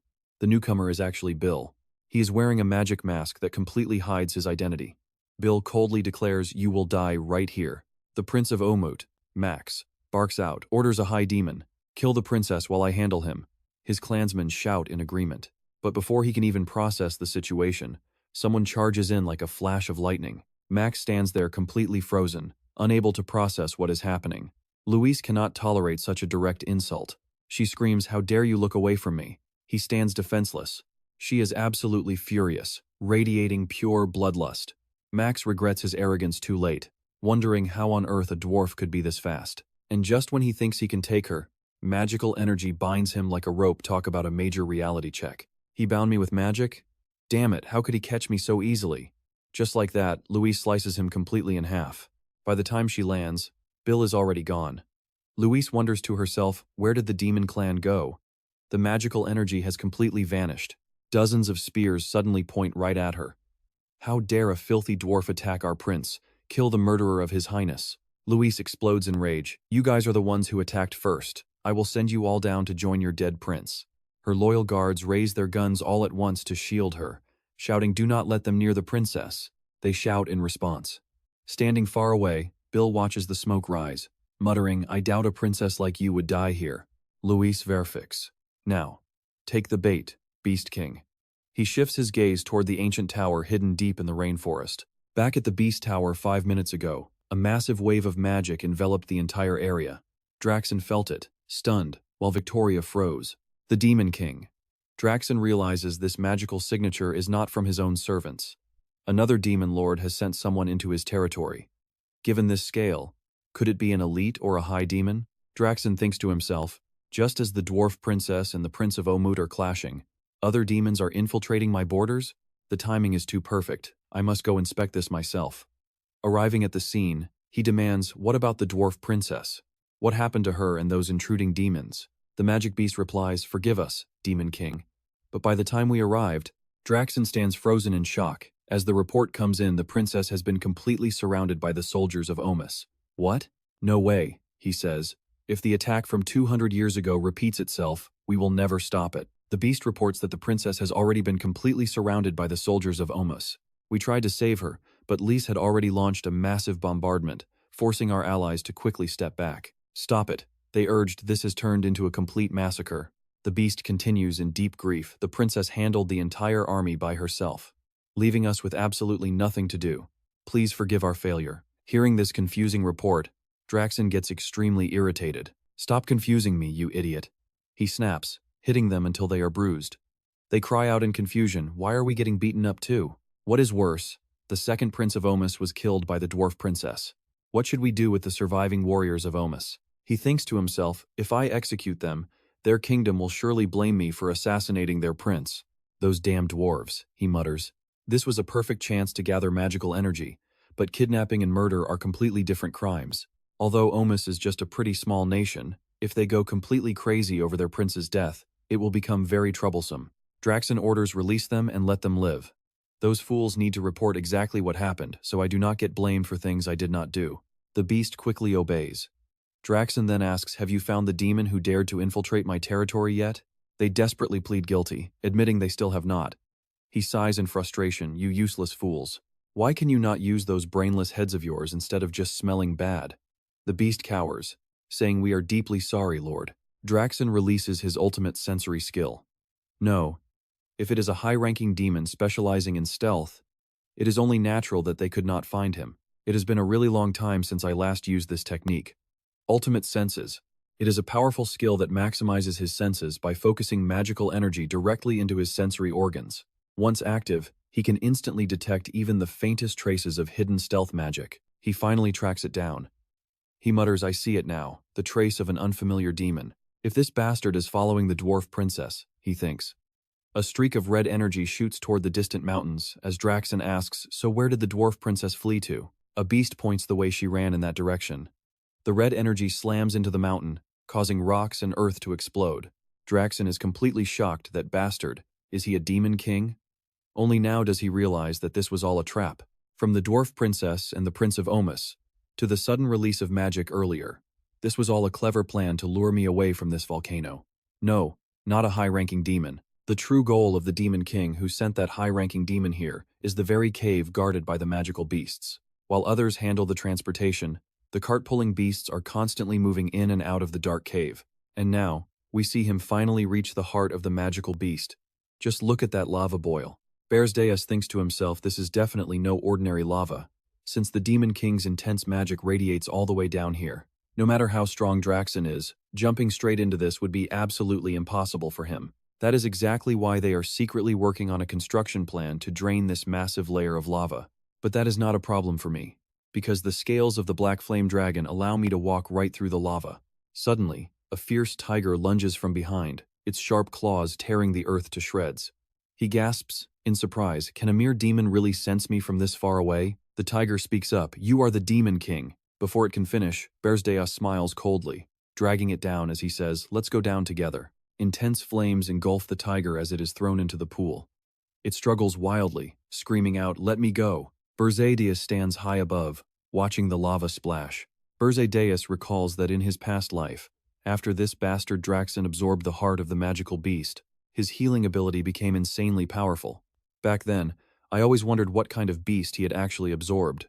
It turns out it was actually the corpse of a phoenix. Back when I was a student at the Demon King Academy, I read ancient records confirming that phoenixes exist in several different dimensions. Phoenixes can freely cross multiple dimensions, evolving from legendary divine entities to absolute rulers who reign as supreme destroyers within their very own native dimensions. And even though their power levels can vary quite a lot, they all share one major thing in common. Every Demon King who has fully absorbed a phoenix has become powerful enough to permanently engrave their name into the history of the demon world. Thank you so much, Draxon. It is all thanks to you absorbing the power of the phoenix in our past life that I can stand here today. Berze Deias points his palm downward. The singular power that I have always craved and desired is finally going to belong to me. A blinding torrent of power gets pulled directly toward him. Draxon is speeding up in a panic. Which absolute bastard has discovered my phoenix? Is it Berze Deias? No, that pathetic fool came here without having any kind of advantage. On top of that, he does not even have a single high-ranking demon beside him, except for his deputy commander. He should have stayed back in the tower. This is definitely not something a rookie Demon King could ever find on his own. I certainly was not careless with my security. Seeing him run up, the gatekeeper guard greets him, "Demon King, what are you doing here?" Draxon rushes past them, running straight into the cave while trying to guess who it is. Could it be Reyna? Or maybe Uga? No, it can't be either of them. Uga doesn't have the brains to pull off a brilliant strategy like this. As for Jaina, she belongs to the Ice Clan, meaning a fire phoenix is basically pure poison to her. He stops in his tracks. Only that bastard is left. He yells out, "Is the beast still safe?" His subordinates look confused. "Yes, Demon King." But just now, the tiger boss suddenly threw himself straight into the lava. Draxon freezes in shock. "What? Pull him out right now." The beasts look at each other, asking Demon King, "What on earth is going on?" Draxon curses under his breath that bastard is trying to steal my phoenix. He finally reaches the lava lake. Rage burns in his eyes. Meanwhile, Jason stares blankly at the sky as a blinding beam of light shines down. Luis, resting nearby, sees the same, and the light also blankets the area where Granada stands. Hillen watches in awe, while those inside the tower rush to the windows. Draxon roars in absolute fury, "Jason's son, you miserable bastard, the phoenix is burning." Deep inside a lush, ancient forest, Berze Deias wakes up in total confusion, wondering where on earth he is. He remembers trying to store the phoenix's body inside his pocket dimension to carry it back to the tower, but the beast's raw mana forced its way into his body before he could react. And then the volcanic explosion blew him far away. And get this, why on earth are all these wild forest creatures suddenly swarming a terrifying demon king like some cuddly pet? Get away from me! He feels an odd sensation as if he's no longer the same person he used to be. Berze Deias looks at his reflection in the crystal-clear stream. His hair has turned crimson. Stunned, he wonders what is happening. Meanwhile, at the Omus Palace, Luis returns, reporting Prince Maras and the brave warriors of Omus tried to save us from the Beast King's minions. King Jespine cuts him off. Enough! I raised my son to be a brave warrior. Falling in battle to protect the weak is his greatest glory, but this is ridiculous. Slamming his fist onto the throne in sheer rage, King Jespine orders notify the Hero Guild immediately and prepare an expedition to destroy the Beast King. Back with Berze Deias, a sharp beep signals a connection with his system. Hillen starts to report, but pauses in shock, asking, "Who are you?" Berze Deias replies, "I am your master. My appearance just changed for certain reasons. Do not worry about it and give me your report." Hillen continues, "Yes. At the king's direct command, a powerful expedition of heroes is currently being assembled." Berze Deias is not at all surprised. Hillen adds that the leader of the heroes is Roselle Chan. She is a 10-star hero and a high-ranking battle mage specializing in fire magic, while her deputy is Balab Dislat, another 10-star powerhouse who reached the absolute peak through pure physical strength. Among the 500 expedition members, 200 are heroes, and their sole target is to slay the Beast King. Once assembled, they will strike straight at the Beast King's tower. Berze Deias is taken aback. 200 heroes? That is quite a few more than I expected. Hillen confirms that only Roselle Chan and Balab Dislat are 10-star threats. He wonders why there are only 2 10-star heroes out of 200. Hillen suspects some people do not want the Beast King dead and are pulling strings from the shadows. Berze Deias ponders why humans would want to keep a Demon King alive, and then it suddenly clicks. To greedy humans, a Demon King's tower is basically a gold mine, overflowing with priceless treasures. Even the bodies of the demon race are highly valued as raw materials for crafting magic gear, selling at astronomical prices. For those who view the Beast King's tower as their personal cash cow, its destruction would ruin their business. Even in things that seem incredibly simple on the surface, there is always a messy web of greed. You see, human society is never as straightforward as it looks. Berze Deias praises him. "Well done. You will also join this expedition. I will point out the Beast King's weak spot, but you must land the final blow yourself and absorb his power. Once you become the legendary hero who took down 2 demon kings, gaining humanity's complete trust will be a breeze." Hillen raises a concern. "I am grateful, but can you still control me if I grow even stronger than you?" Berze Deias finds this hilarious. "Do you honestly think you can oppose me just by absorbing a couple of demon kings?"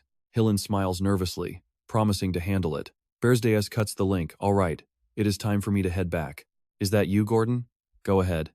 Gordon begins to report about the Beast King's tower, but stops abruptly to ask, "Who are you?" Annoyed by the same reaction, Berze Deias commands him to speak. Gordon asks, completely bewildered, "Demon King, why do you look like that?" Berze Deias cuts him off, demanding he just speak. Gordon quickly responds, "The Beast King's tower has just called for an emergency meeting among the Demon Kings." Berze Deias is taken aback. "Is that Draxon? Is this really happening?" Gordon confirms it. "Yes, the message just arrived." Meanwhile, at the Beast King's tower, 2 warp gates open up and Uga steps out, asking what is going on. Draxon Jenna thinks to himself, "It always smells pretty damn bad around here, doesn't it?" Draxon Jenna orders them head on up and wait. "I will go up with the last guest." Uga agrees, thinking to himself that it is fine by him. Both Berze Deias and Jason Coach Moon are running late. Do they seriously need this much time to gather their thoughts? Bast, if you end up late, you will also be on the Demon Dragon's hit list. Meanwhile, wings sprout from Berze Deias as he prepares to fly, realizing he was far too careless. "I am running out of time." Gordon previously reported that since I am currently nearby, I can move to the Beast King's tower on my own, without using a warp gate. Seeing his denial, he is quite surprised. "Do you mean you are coming all the way here?" Berze Deias admits it. "That is right. I will be right there." Berze Deias calculated that if he just walks there without a portal, they will ask if he has been nearby this entire time. That would be pretty suspicious, but showing up late would only trigger even more suspicion from them. "First, I absolutely have to head back to my own tower, then use the warp portal alongside Gordon to travel over to the Beast King's tower. At this rate, I will never make it in time. I am going to be a few minutes late. Go. Faster. Even faster." If I do not fly faster suddenly, a brilliant surge of raw phoenix energy floods his chest as glowing wings erupt from his back. Berze Deias looks at his shoulders. "Phoenix wings? Wait, I have not even tried to use any mana yet. His heart keeps pounding wildly. He is shocked. Is my heart actually still alive? Wait, you won't believe how fast he is now with just a single flap of those wings. Berze Deias launches forward so fast that everything turns into a blinding blur. Violent winds blast against Berze Deias, distorting his face. Wait, this is way too fast. But in a flash, he is already back at his tower. Crashing straight into the structure, part of the exterior erupts in smoke, while Berze Deias tumbles down into the deep snow outside. He calculates that he made it just in time, but he cannot control this power yet.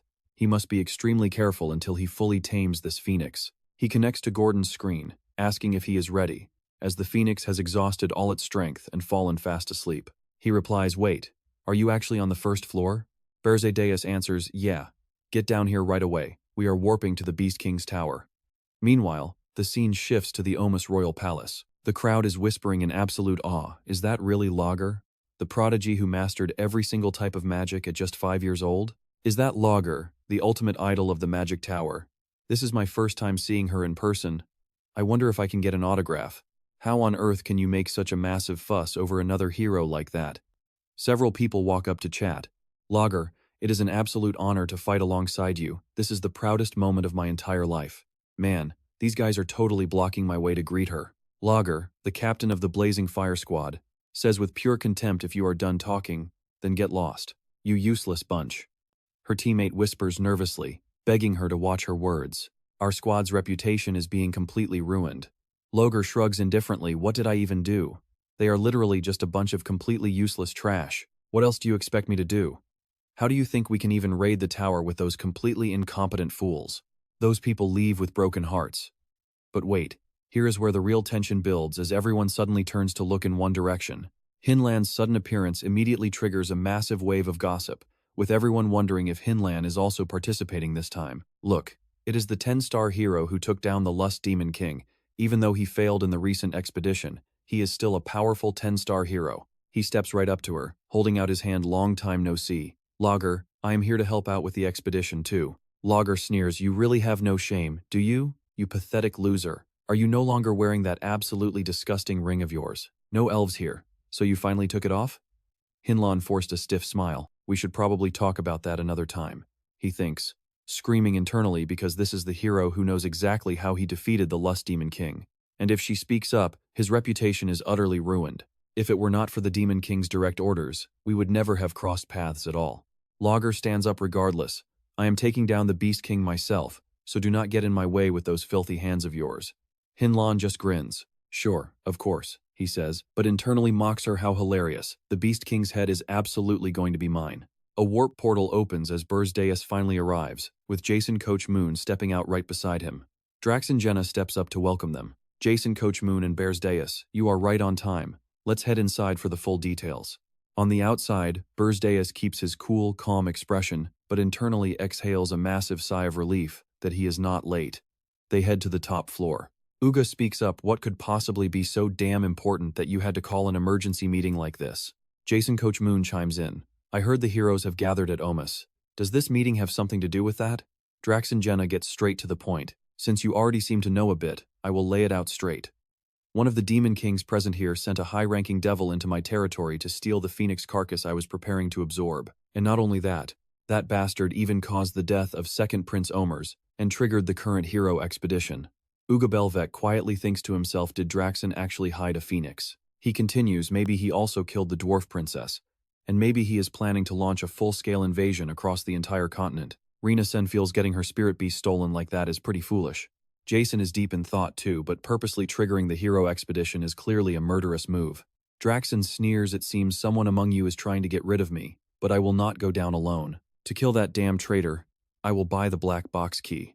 Inside the tower sits a black box, a device that records every single action of the Demon Kings. Originally, it was created as a device to analyze recorded issues, helping them plan much better invasions in the future. But Demon Kings who follow the true path of demons do not feel the need to use such trivial things. Plus, using it costs quite a lot of mana points, and since it disappears when the tower falls, nobody really cares about it anymore. Now we are in real trouble. Berze Deias is completely shocked. If Draxen actually opens that black box, Berze Deias is going to be cornered with absolutely nowhere to run. He continues to open the black box. We need permission from the Demon King who owns that tower. All of you will grant me permission, right? If the culprit is sitting right here, he will definitely object. In his head, Berze Deias curses. Damn that Draxon. Two have already spoken up. Rina Sen says I allow it. John Coach Moon says I allow it. Then Uga Belvec says I allow it. Finally, B. Deias says I allow it. Draxon replies, everyone allowed it. Excellent. I will let you all know the results later. Let us end this meeting here.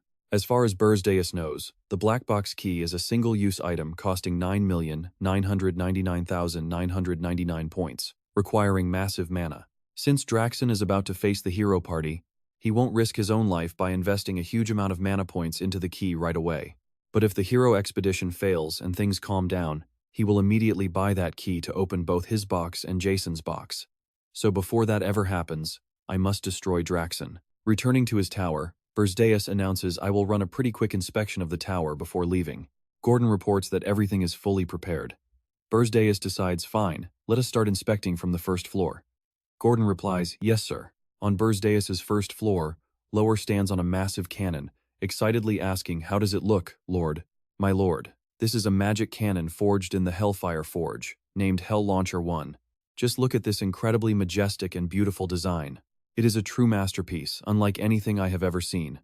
Thanks to the Hellfire Forge, it can unleash devastating attacks with 3 or more elements. I also successfully built a highly mobile launcher carriage that can move pretty freely across any terrain imaginable. The ammunition is made of compressed mana carrying various elements. When depleted, it automatically absorbs mana from the air, along with neat features like area defense, focused fire, multi-target tracking, auto-evasion, rapid-fire capability, and highly intelligent homing warheads. This is an incredibly modern, one-of-a-kind ultimate weapon, completely unprecedented in history. Talk about an absolutely wild weapon. Berze Deias is totally speechless. He told him to do whatever. But is this blacksmith actually sane? Lower just keeps cheering. Gordon whispers he might have lost his mind, but the power of this weapon is definitely real. If you are still worried, we can always confiscate the Hellfire Forge. Berze Deias replies, no, let it be. Let us see how far he can go. Lower screams behind them, thank you, my lord. I will build it bigger and stronger, and make way more. Meanwhile, on Berze Deias' second floor, the second floor leader Canon is already pumped for a fight. She swings her sword right at them, yelling, I told you that if you trained me properly, I would make you regret it. Berze Deias easily blocks the blade with a single hand and crushes it. Nothing has changed. But Canon lunges forward. This is where the real fight begins. Her newly improved New Moon Splitter martial art breaks through the air, launching a powerful strike toward Berze Deias. Berze Deias sneers, you have improved a tiny bit, but you still need way more training. In an instant, her attack is shattered. Canon is completely stunned. Impossible. How could my ultimate technique fail this easily? Her cry of frustration and pain echoes through the room as she collapses miserably onto the floor. Berze Deias turns and asks, why is Princess Canon down on the second floor? Gordon answers, since Princess Nan Hilderin on the fourth floor is preparing a summoning ritual, I temporarily moved Princess Canon down here. Berze Deias gasps, summoning. Up on the fourth floor of Berze Deias' tower, the fourth floor leader Nan Hilderin is currently performing ancient summoning magic. She softly chants the words of an ancient spell. Great Spirit of Water, Guardian of the Tides. Connected by blood and soul, I wish to form a sacred contract with you. In the name of Nan Hilderin, I beg you to answer my call. The summoning circle glows, pulling Nayunyan up from the deep blue waters. She slowly opens her eyes, looking around in complete surprise. Nyrunian praises to think you had enough talent to summon my physical form inside a Demon King's tower. Impressive. By the ancient primeval covenant, I, the high-level water spirit, Nyrunian, bind myself to the human Hilderin. As their fingers slowly touch, a bright light bursts out, designating you as my sole companion. Their connection is sealed. Anan floats in midair as if wrapped in a gentle flow of water. Her long hair flutters in the wind as Anan slowly drifts back down, landing perfectly into Berze Deias' waiting arms.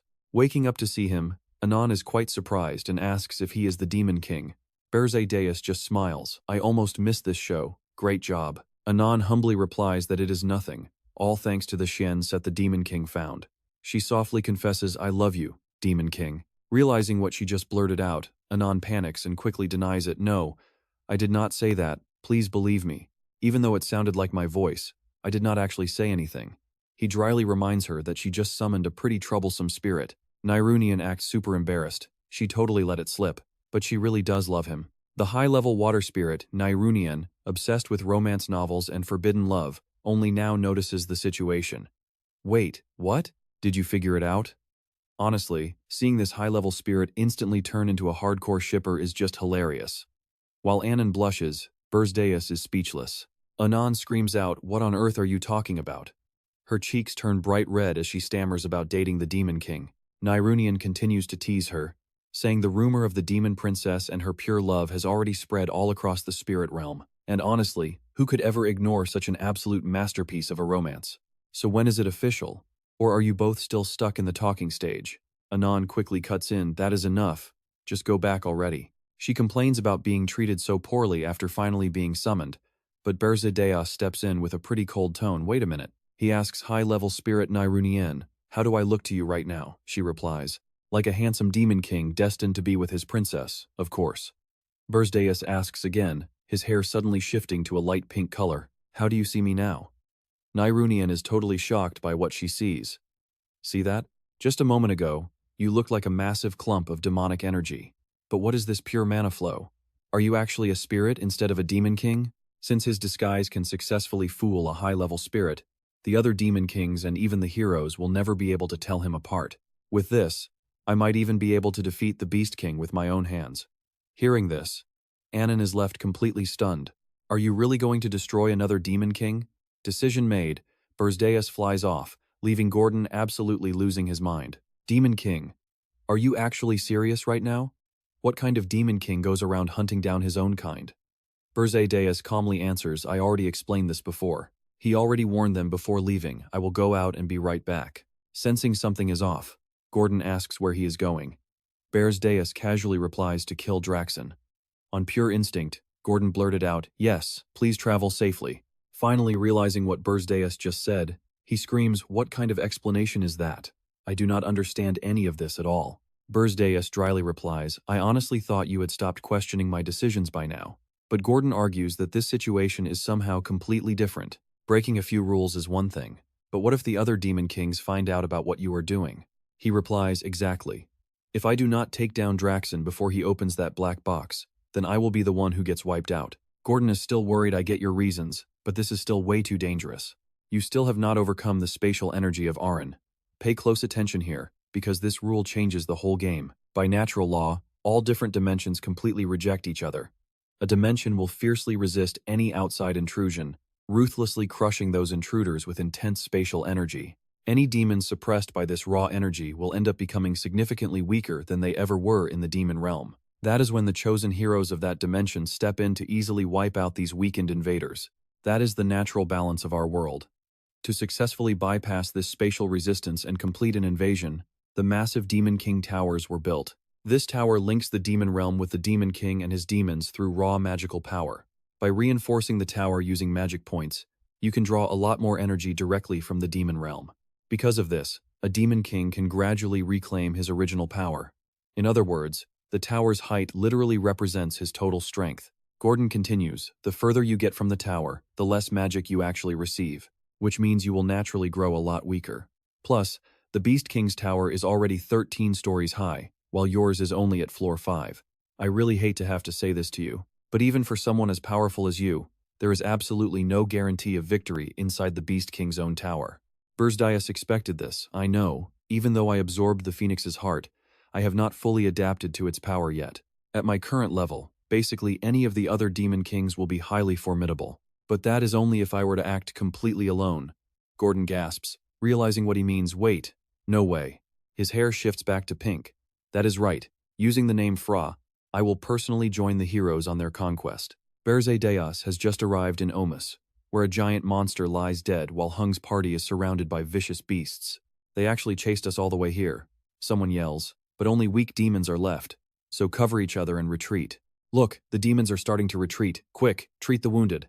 Hillen rushes over to an injured fighter, asking if he is okay. "Here, drink this recovery potion," he says, stepping forward to ask what on earth actually happened to their group. Why does everyone look completely exhausted?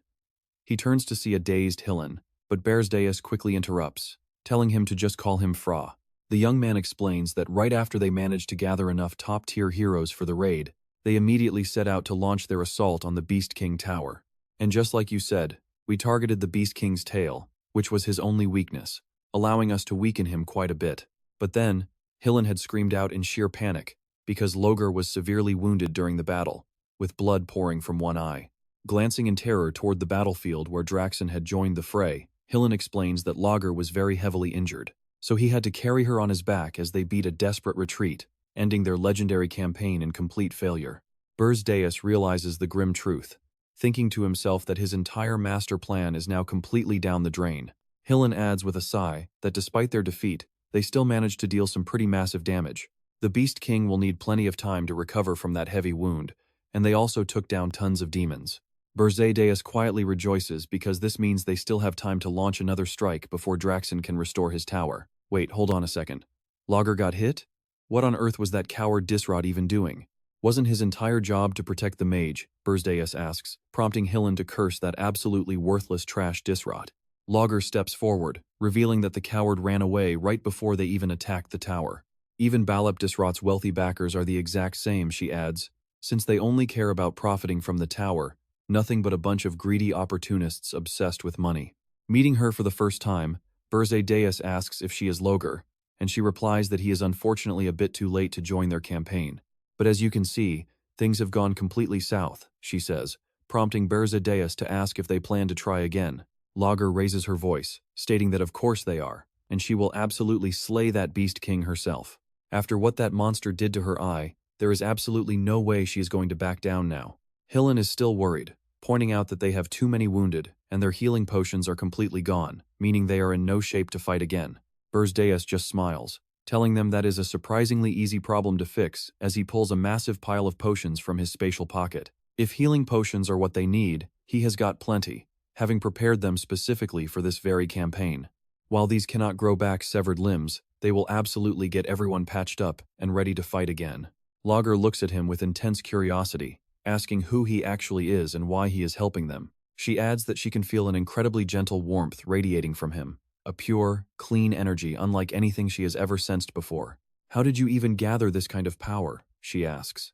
As Berze Deias gently places his hand over his heart, he notices the other guild members slouched in the corner, completely dejected, having lost every single shred of their fighting spirit. He realizes that simply patching up their physical wounds is not going to be enough to revive their broken morale, since he has to lead them to defeat Draxen anyway. Showing off just a tiny bit of his power should be fine. Now watch this.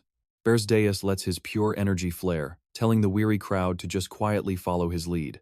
As that warm light washes over them, everyone looks up in amazement, and even Hillen stands there completely speechless.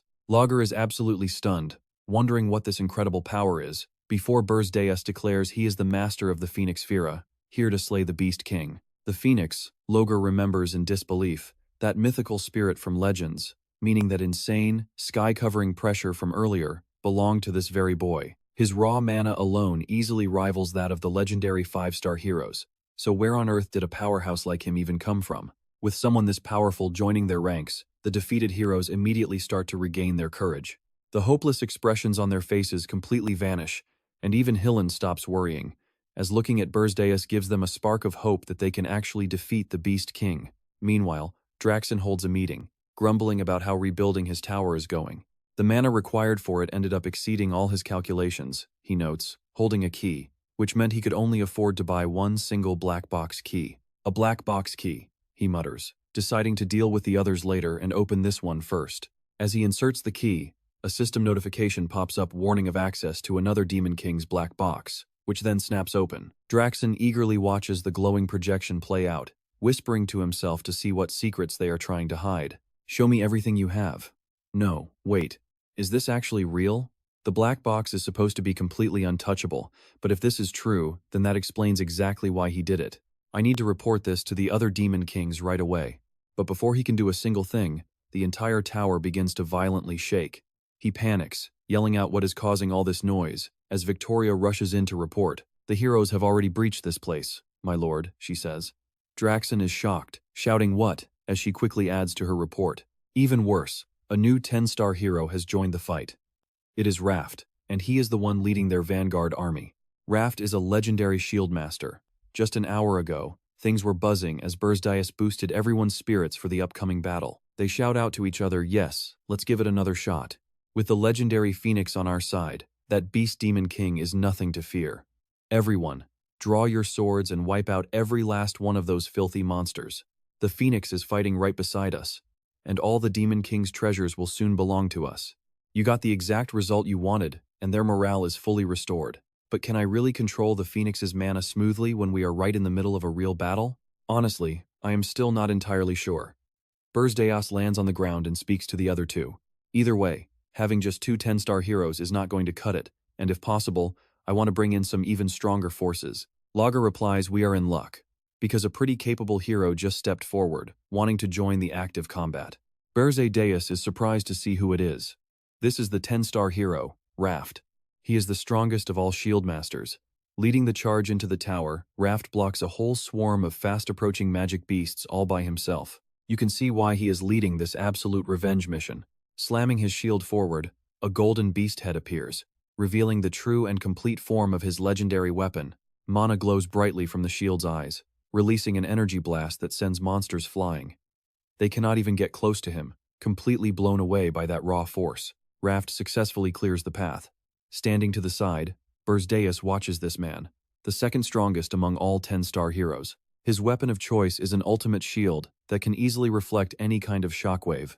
Just how annoying it is to deal with this guy, well, I probably know that better than anyone else, because in my past life, he was right there among those who defeated and humiliated me. While I really want to rip him apart right now, Draxon is still my top priority. Logger speaks up, "Raft arrived right after my own hero journey had come to an end. If I had just been a bit more patient back then, with both of us working together, we probably would have won without taking any losses at all." Berze Deias warns him having confidence is fine, but you should never underestimate the power of a demon king. The other heroes report that the first floor is completely cleared, and they are heading straight for the demon king's room. Logger is confused, not quite catching his meaning. Berze Deias reveals that Draxon always keeps a final trump card, a deadly move he only unleashes when facing actual death. Internally, he wonders if after completely restoring this tower, Draxon also bought the special key, then his remaining mana to stop the hero army will not be enough. If that is indeed the case, then in this life, I might finally see it with my own eyes. That famous Beast Demon King's trump card. They reach the 13th floor, the Demon King's chamber, but the group of heroes looks around in pure confusion. Not a single monster is in sight. This is clearly the highest floor, but is that Demon King really standing here all by himself? Last time, their forces were absolutely crawling with monsters. Draxon speaks coldly, "You hero pests. I never expected you to crawl all the way up here so soon. Because I was so focused on preparing this, I had no time to worry about anything else." Logger instantly tenses up, sensing a magic pressure so thick it is terrifying. So that is why there are no minions left here. Draxon has consolidated his magic to wipe every last one of us out in a single blow. Fusing his entire monster army into one giant vessel, Berze Deias quickly realizes. Normally, the strongest magic beasts should have been stationed right here on this highest floor, but he found a pretty clever loophole instead, which is directly absorbing the magic power of this entire floor. Draxon declares, "You foolish heroes, I will slaughter every last one of you, so you never dare set foot in my domain again." They have all walked straight into his trap, but inside, Berze Deias is secretly celebrating it is finally here. Now watch this. Draxon opens his mouth and roars as a crimson magic storm starts swirling violently around him. As the heroes begin to run, someone yells, "Stop. Charging in right now is extremely dangerous." Another snaps back, "What on earth are you talking about? That Demon King is clearly getting stronger by the second. So right now is our golden opportunity to strike." They look up in absolute shock as waves of magic blast outward from the throne room. The heroes are blown away, and even Raft struggles to keep his footing. His eyes burn with pure determination as he plants his shield firmly into the ground to block the incoming attacks. A stream of mana shoots straight out of the shield. It surges right toward the center of that dark energy. Yet Draxon just stands there, totally unbothered. His eyes flash with a pretty ruthless killer intent. The moment that mana hits him, it shatters, leaving only a long scar on the ground. Hillen and Logger are completely stunned. How could Sir Raft's counterattack be deflected so effortlessly? Draxon growls out in a low, menacing voice, "Behold the raw power of the beastly Demon King." He looks incredibly bloodthirsty right now as his dark energy floods the room, turning everything pitch black. The heroes stand frozen like stone statues. They gasp in terror. What on earth is this? What is this evil energy suffocating us? This magic is choking my throat like actual poison. The others clutch at their necks, gasping for air, completely unable to breathe. Someone save us. But look at this, right? When hope completely dies, the phoenix wings burst open as Berze Deias steps in to protect them with pure mana.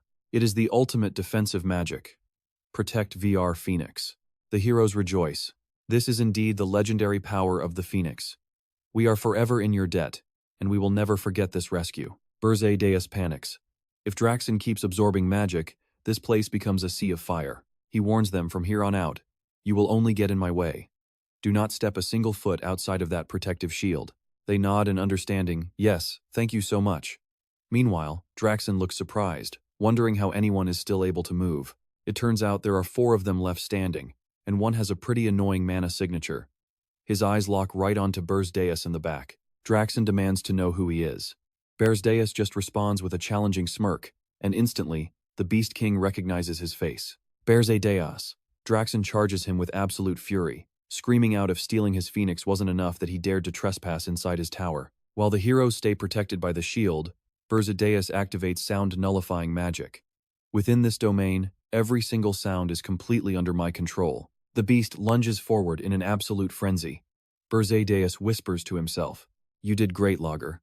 While shutting down that beastly roar, you completely blocked him from hearing our incantation. Now, high-tier binding magic, Sage Chains, tightly bind Draxen's body." He screams in rage, "You pathetic insects. Did you really think these cheap little tricks?"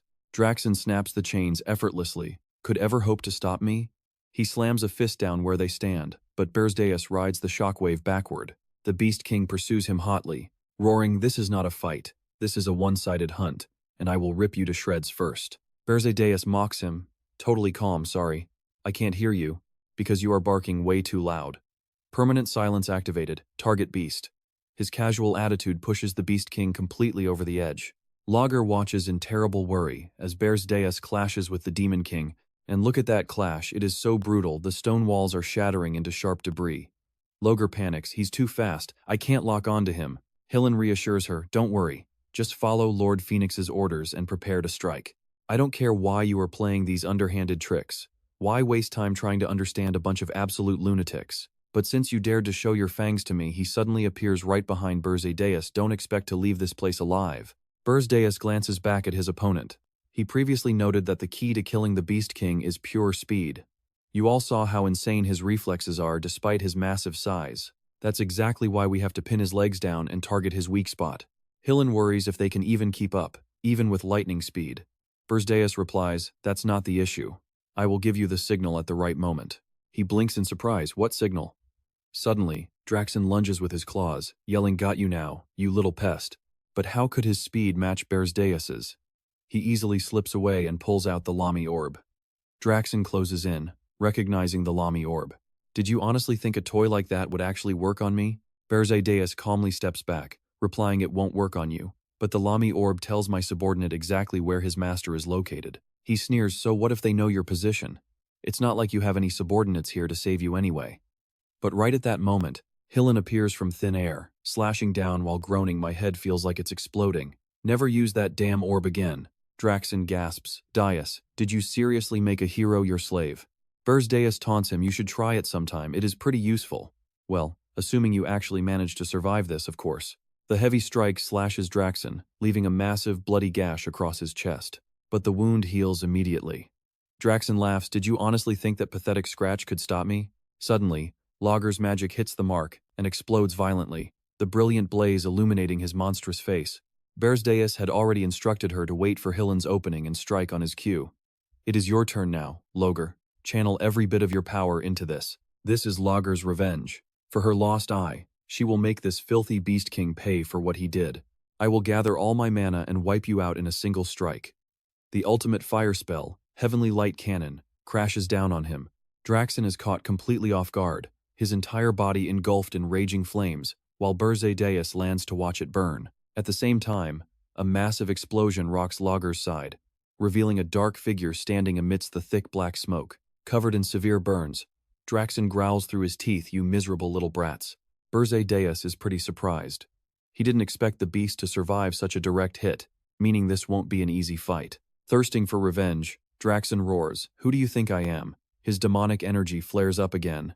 Raft blocks it with his shield, but a clean cut appears on his body. Draxen screams, "Prepare for punishment. I am the Beast King." Lager gets slashed too. He boasts about being the right hand of Grand Duke Ankin Kin, a demon king destined to conquer this space. "How dare you push me this far? I will not let any of you leave here alive." Berze Deias calmly responds, "Your majestic aura is pretty much completely gone now. Right now, you are just a mad dog." Draxen snaps, screaming, "I will shut that mouth of yours right now." But watch Berze Deias' face here. He calmly asks, "Haven't I shown you this yet?" He conjures a fireball, unleashing the secret power of the phoenix you held so dear. Seeing this, Draxen's hatred burns hotter than ever. "You absolute bastard," Berze Deias yells, unleashing the fierce phoenix fire straight at him. The blast slams into Draxen's chest. But he still bluffs, "Not yet. I won't die from this." At that moment, Draxen stumbles right toward Raft. Raft fires mana at the beast's tail from behind, aiming at his weak thigh, while Lager attempts to unleash a massive fire spell. No missing this. She casts high-grade binding magic, the heavy chains of death. Trapped by the heavy iron chains, Draxen realizes he is in deep trouble if they hit me now. I'm completely done. Meanwhile, the healer Hinlan begins channeling his raw energy. Draxen screams in agony.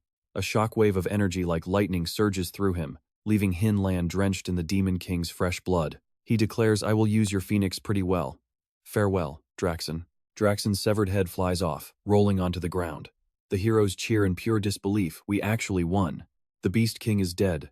Hinlan stands proudly as everyone chants all hail. Hinlan smirks, "Keep praising me. I am destined to be the greatest hero of all time." Suddenly, the tower cracks and begins sifting down in ruins. "Quick, grab the loot and evacuate right now. Give the recovery potions to the star heroes first, then evacuate." Berze Deias stares at Draxen Dodov's head, wondering if the beast will ever get a second chance. Even if you did, it is completely meaningless now. You could never abandon your Demon King pride even at the end. Honestly, it is crazy how Berze Deias had this entire battle calculated from the absolute start. Lager snaps, "You were supposed to take his head yourself." Hinlan nervously explains it was just a simple misunderstanding. She just snorts in absolute disbelief as if I'd ever believe that. Lager sighs, thinking, "I knew you were acting pretty suspicious the moment you joined. Still, you fought with everything out there. So I will not complain about the Demon King's power anymore. After all, I only survived that battle because of you." Lager then announces, "I took the Beast King's corpse, so does anyone have any objections?" Hinlan does not object, agreeing instantly. Nearby, the heroes wave and yell, "Lady Lager, please come over here right away." Deep inside the smoking ruins of the Beast King's tower, they actually found the kidnapped prince. They found the princesses too. Lager walks over to one of them, freezing in shock. "Wait, isn't she the third princess of the On Kingdom, Lavinia?" Lager is stunned. "Lavinia, what on earth is going on here? Why are you even in this dangerous place?" Lavinia mutters a response. "Materials?" Lager asks, shocked. "Did you seriously come here to gather materials for a chimera? Are you out of your mind?" She whispers, "Magic beasts." Lager gets it now. "You sneaked all the way in just to get their dead corpses? That is incredibly dangerous." While the others stand there frozen in shock, Lager asks with deep concern, "Did the Beast King not harm you?" Lavinia mumbles, "Beast money." Lager is completely stunned. "Did you seriously buy those magic beast corpses from him?" Lager is absolutely furious. That damn Draxen, he was actually taking bribes from the princess. Lager helps Lavinia up, saying, "Let's head back to safety first." What a reckless princess, Berze Deias thinks to himself. Did she seriously sneak in here all alone to make deals with a Demon King just for chimera research? I thought the exact same thing in my past life. She really is a pretty crazy princess, isn't she? At the Hero Guild Council, elders meet to discuss the Beast King's tower, which was once an incredibly valuable asset. Even after settling matters with our sponsors and restricting our high-ranking star heroes, things are far from peaceful. Rumors are spreading that a mysterious figure claiming to be the Phoenix's master led this entire expedition to victory. Hearing this, one elder gasps, "The master of the Phoenix. Does such a legendary hero even exist?" Apparently, he is not even part of the Hero Guild. Another elder warns that ever since the Demon King descended, bizarre anomalies keep popping up. It is finally time to tighten up the loose reins that are currently managing these reckless heroes. This person orders Hinlan to immediately start investigating the true identity of the mysterious Phoenix Master. Inside the banquet hall, King Jespin puts on a deeply moved act, thanking the heroes for defeating the Demon King and rescuing the young princes. We do not have much to offer, but please enjoy yourselves. An assistant whispers that it is time for His Majesty to go inside and rest. Lager sits alone looking totally bored, complaining that the party is completely dead, though the cocktail is actually pretty delicious. Then Hinlan approaches her, casually mentioning that the dress looks great on her, before adding that the princess seems to have returned to Kingdom A. Lager snarks back, asking if he wants to leave some mark on the princess, but he smoothly replies that with Lady Lager here, that is hardly necessary. Lager huffs, calling it nothing but pure flattery, before wondering aloud why that guy Berze Deias, alias Phoenix Master, still has not shown his face yet. She has some things to ask him, especially regarding the Phoenix, causing the people nearby to instantly turn their heads at Berze Deias, alias Phoenix Master's name. Another guest chimes in, wishing to meet Berze Deias, alias Phoenix Master, to properly thank him, since he saved everyone and they never got to express their gratitude. Raft speaks up, praising the Phoenix Master as an incredibly brilliant figure, and the others in the room wholeheartedly agree. Shocked, they ask if Raft can actually speak now, but Hinlan delivers some bad news. Berze Deias, alias Phoenix Master, already quietly departed earlier. Now, here is where things get interesting. Berze Deias finally returns to the mountain range where Bagan greets him, anxiously asking if he actually killed the Beast King. Hoping it is a joke, Bagan is left utterly speechless when Berze Deias casually confirms the kill, leaving the subordinate wondering if his boss is completely insane. How on earth do you plan to handle the massive fallout from this going forward? Berze Deias predicts this will cause a massive uproar, knowing that with Draxon dead, the other Demon Kings will surely be reaching out very soon. If Berze Deias is missing now, suspicions will rise. Bagan realizes this is why they had to hurry back, while Berze Deias falls into deep thought. Reflecting on the battle, Berze Deias admits to himself that he is still pretty weak compared to the real powerhouses. Even though Draxon unleashed his absolute trump card, he was already severely weakened from his previous fight against the Hero Expedition team. It was ultimately just a desperate attack fueled by pure bloodlust, but it somehow did not deal nearly as much damage as expected. Beyond his own power, Berze Deias needs the strength of the Phoenix. Suddenly, Jason connects to him, calling out for Lord Berze Deias, who asks what is wrong. In his head, Berze Deias thinks it was a good thing he got back in time. Jason then reveals some highly urgent news. Jason is holding an emergency meeting of all the Demon Kings at his tower today, catching Berze Deias completely off guard by how sudden it is. It is not even time yet, but Jason delivers the shocking truth: Lord Draxon has apparently passed away. Berze Deias laughs inside. He literally killed the guy himself, but he acts completely shocked, asking if that actually happened. Jason confirms the news, stating they must discuss this crisis, especially since a brand new Demon King just descended. Berze Deias freezes. What? Already? A new lord descending in under half a day is just pretty damn fast.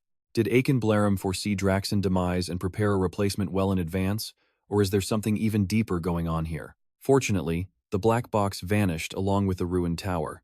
With absolutely zero evidence tying Berze Deias to the crime, there is no way he gets caught. He just needs to walk in with absolute confidence. As Berze Deias arrives, another demon speaks up, recognizing him as the hot topic lately. Introducing herself as Vivian Bland, the queen of the Blood Moon clan, she greets Berze Deias, asking if he is familiar with her. Berze Deias simply sits down and coldly states his name, a dismissive attitude that immediately annoys Vivian Bland. Aken Blarum had previously ordered her to investigate, finding it highly suspicious that Draxon fell so easily to some random, border-crossing rogue demon. He told her to find concrete proof and keep a very close eye on this suspicious Berze Deias. If any lord has secretly broken their sacred rules, he is likely the same traitor who trampled all over their demon covenants. Vivian Bland quietly notes that a short-tempered guy like this is actually quite easy to deal with, wondering if she should provoke him. Just then, Jason announces that everyone has arrived, so the meeting is officially beginning. Standing up, Vivian Bland remarks that this world called Aren is actually pretty amusing. Between these sudden emergency summits and all the constant chaos, the fact that we all band together whenever one of us dies to search for the cause is truly fascinating. But she finds something else far more entertaining, sliding right into the seat in front of the highly famous Berze Deias. Annoyed, Berze Deias asks what game she is playing, but Vivian Bland simply replies that she is just pretty curious. She wonders what kind of demon he is to throw the entire underworld into such complete chaos. But Berze Deias stays completely unfazed, asking how she feels. Vivian Bland flirts openly, purring that he is actually quite handsome and she is definitely interested, boldly asking what his plans are tonight. Berze Deias leans back to dodge her reaching hand, bluntly telling the disgusted woman not to touch him, which leaves the shocked Vivian Bland completely speechless. After all, she is the succubus queen. How could he reject her?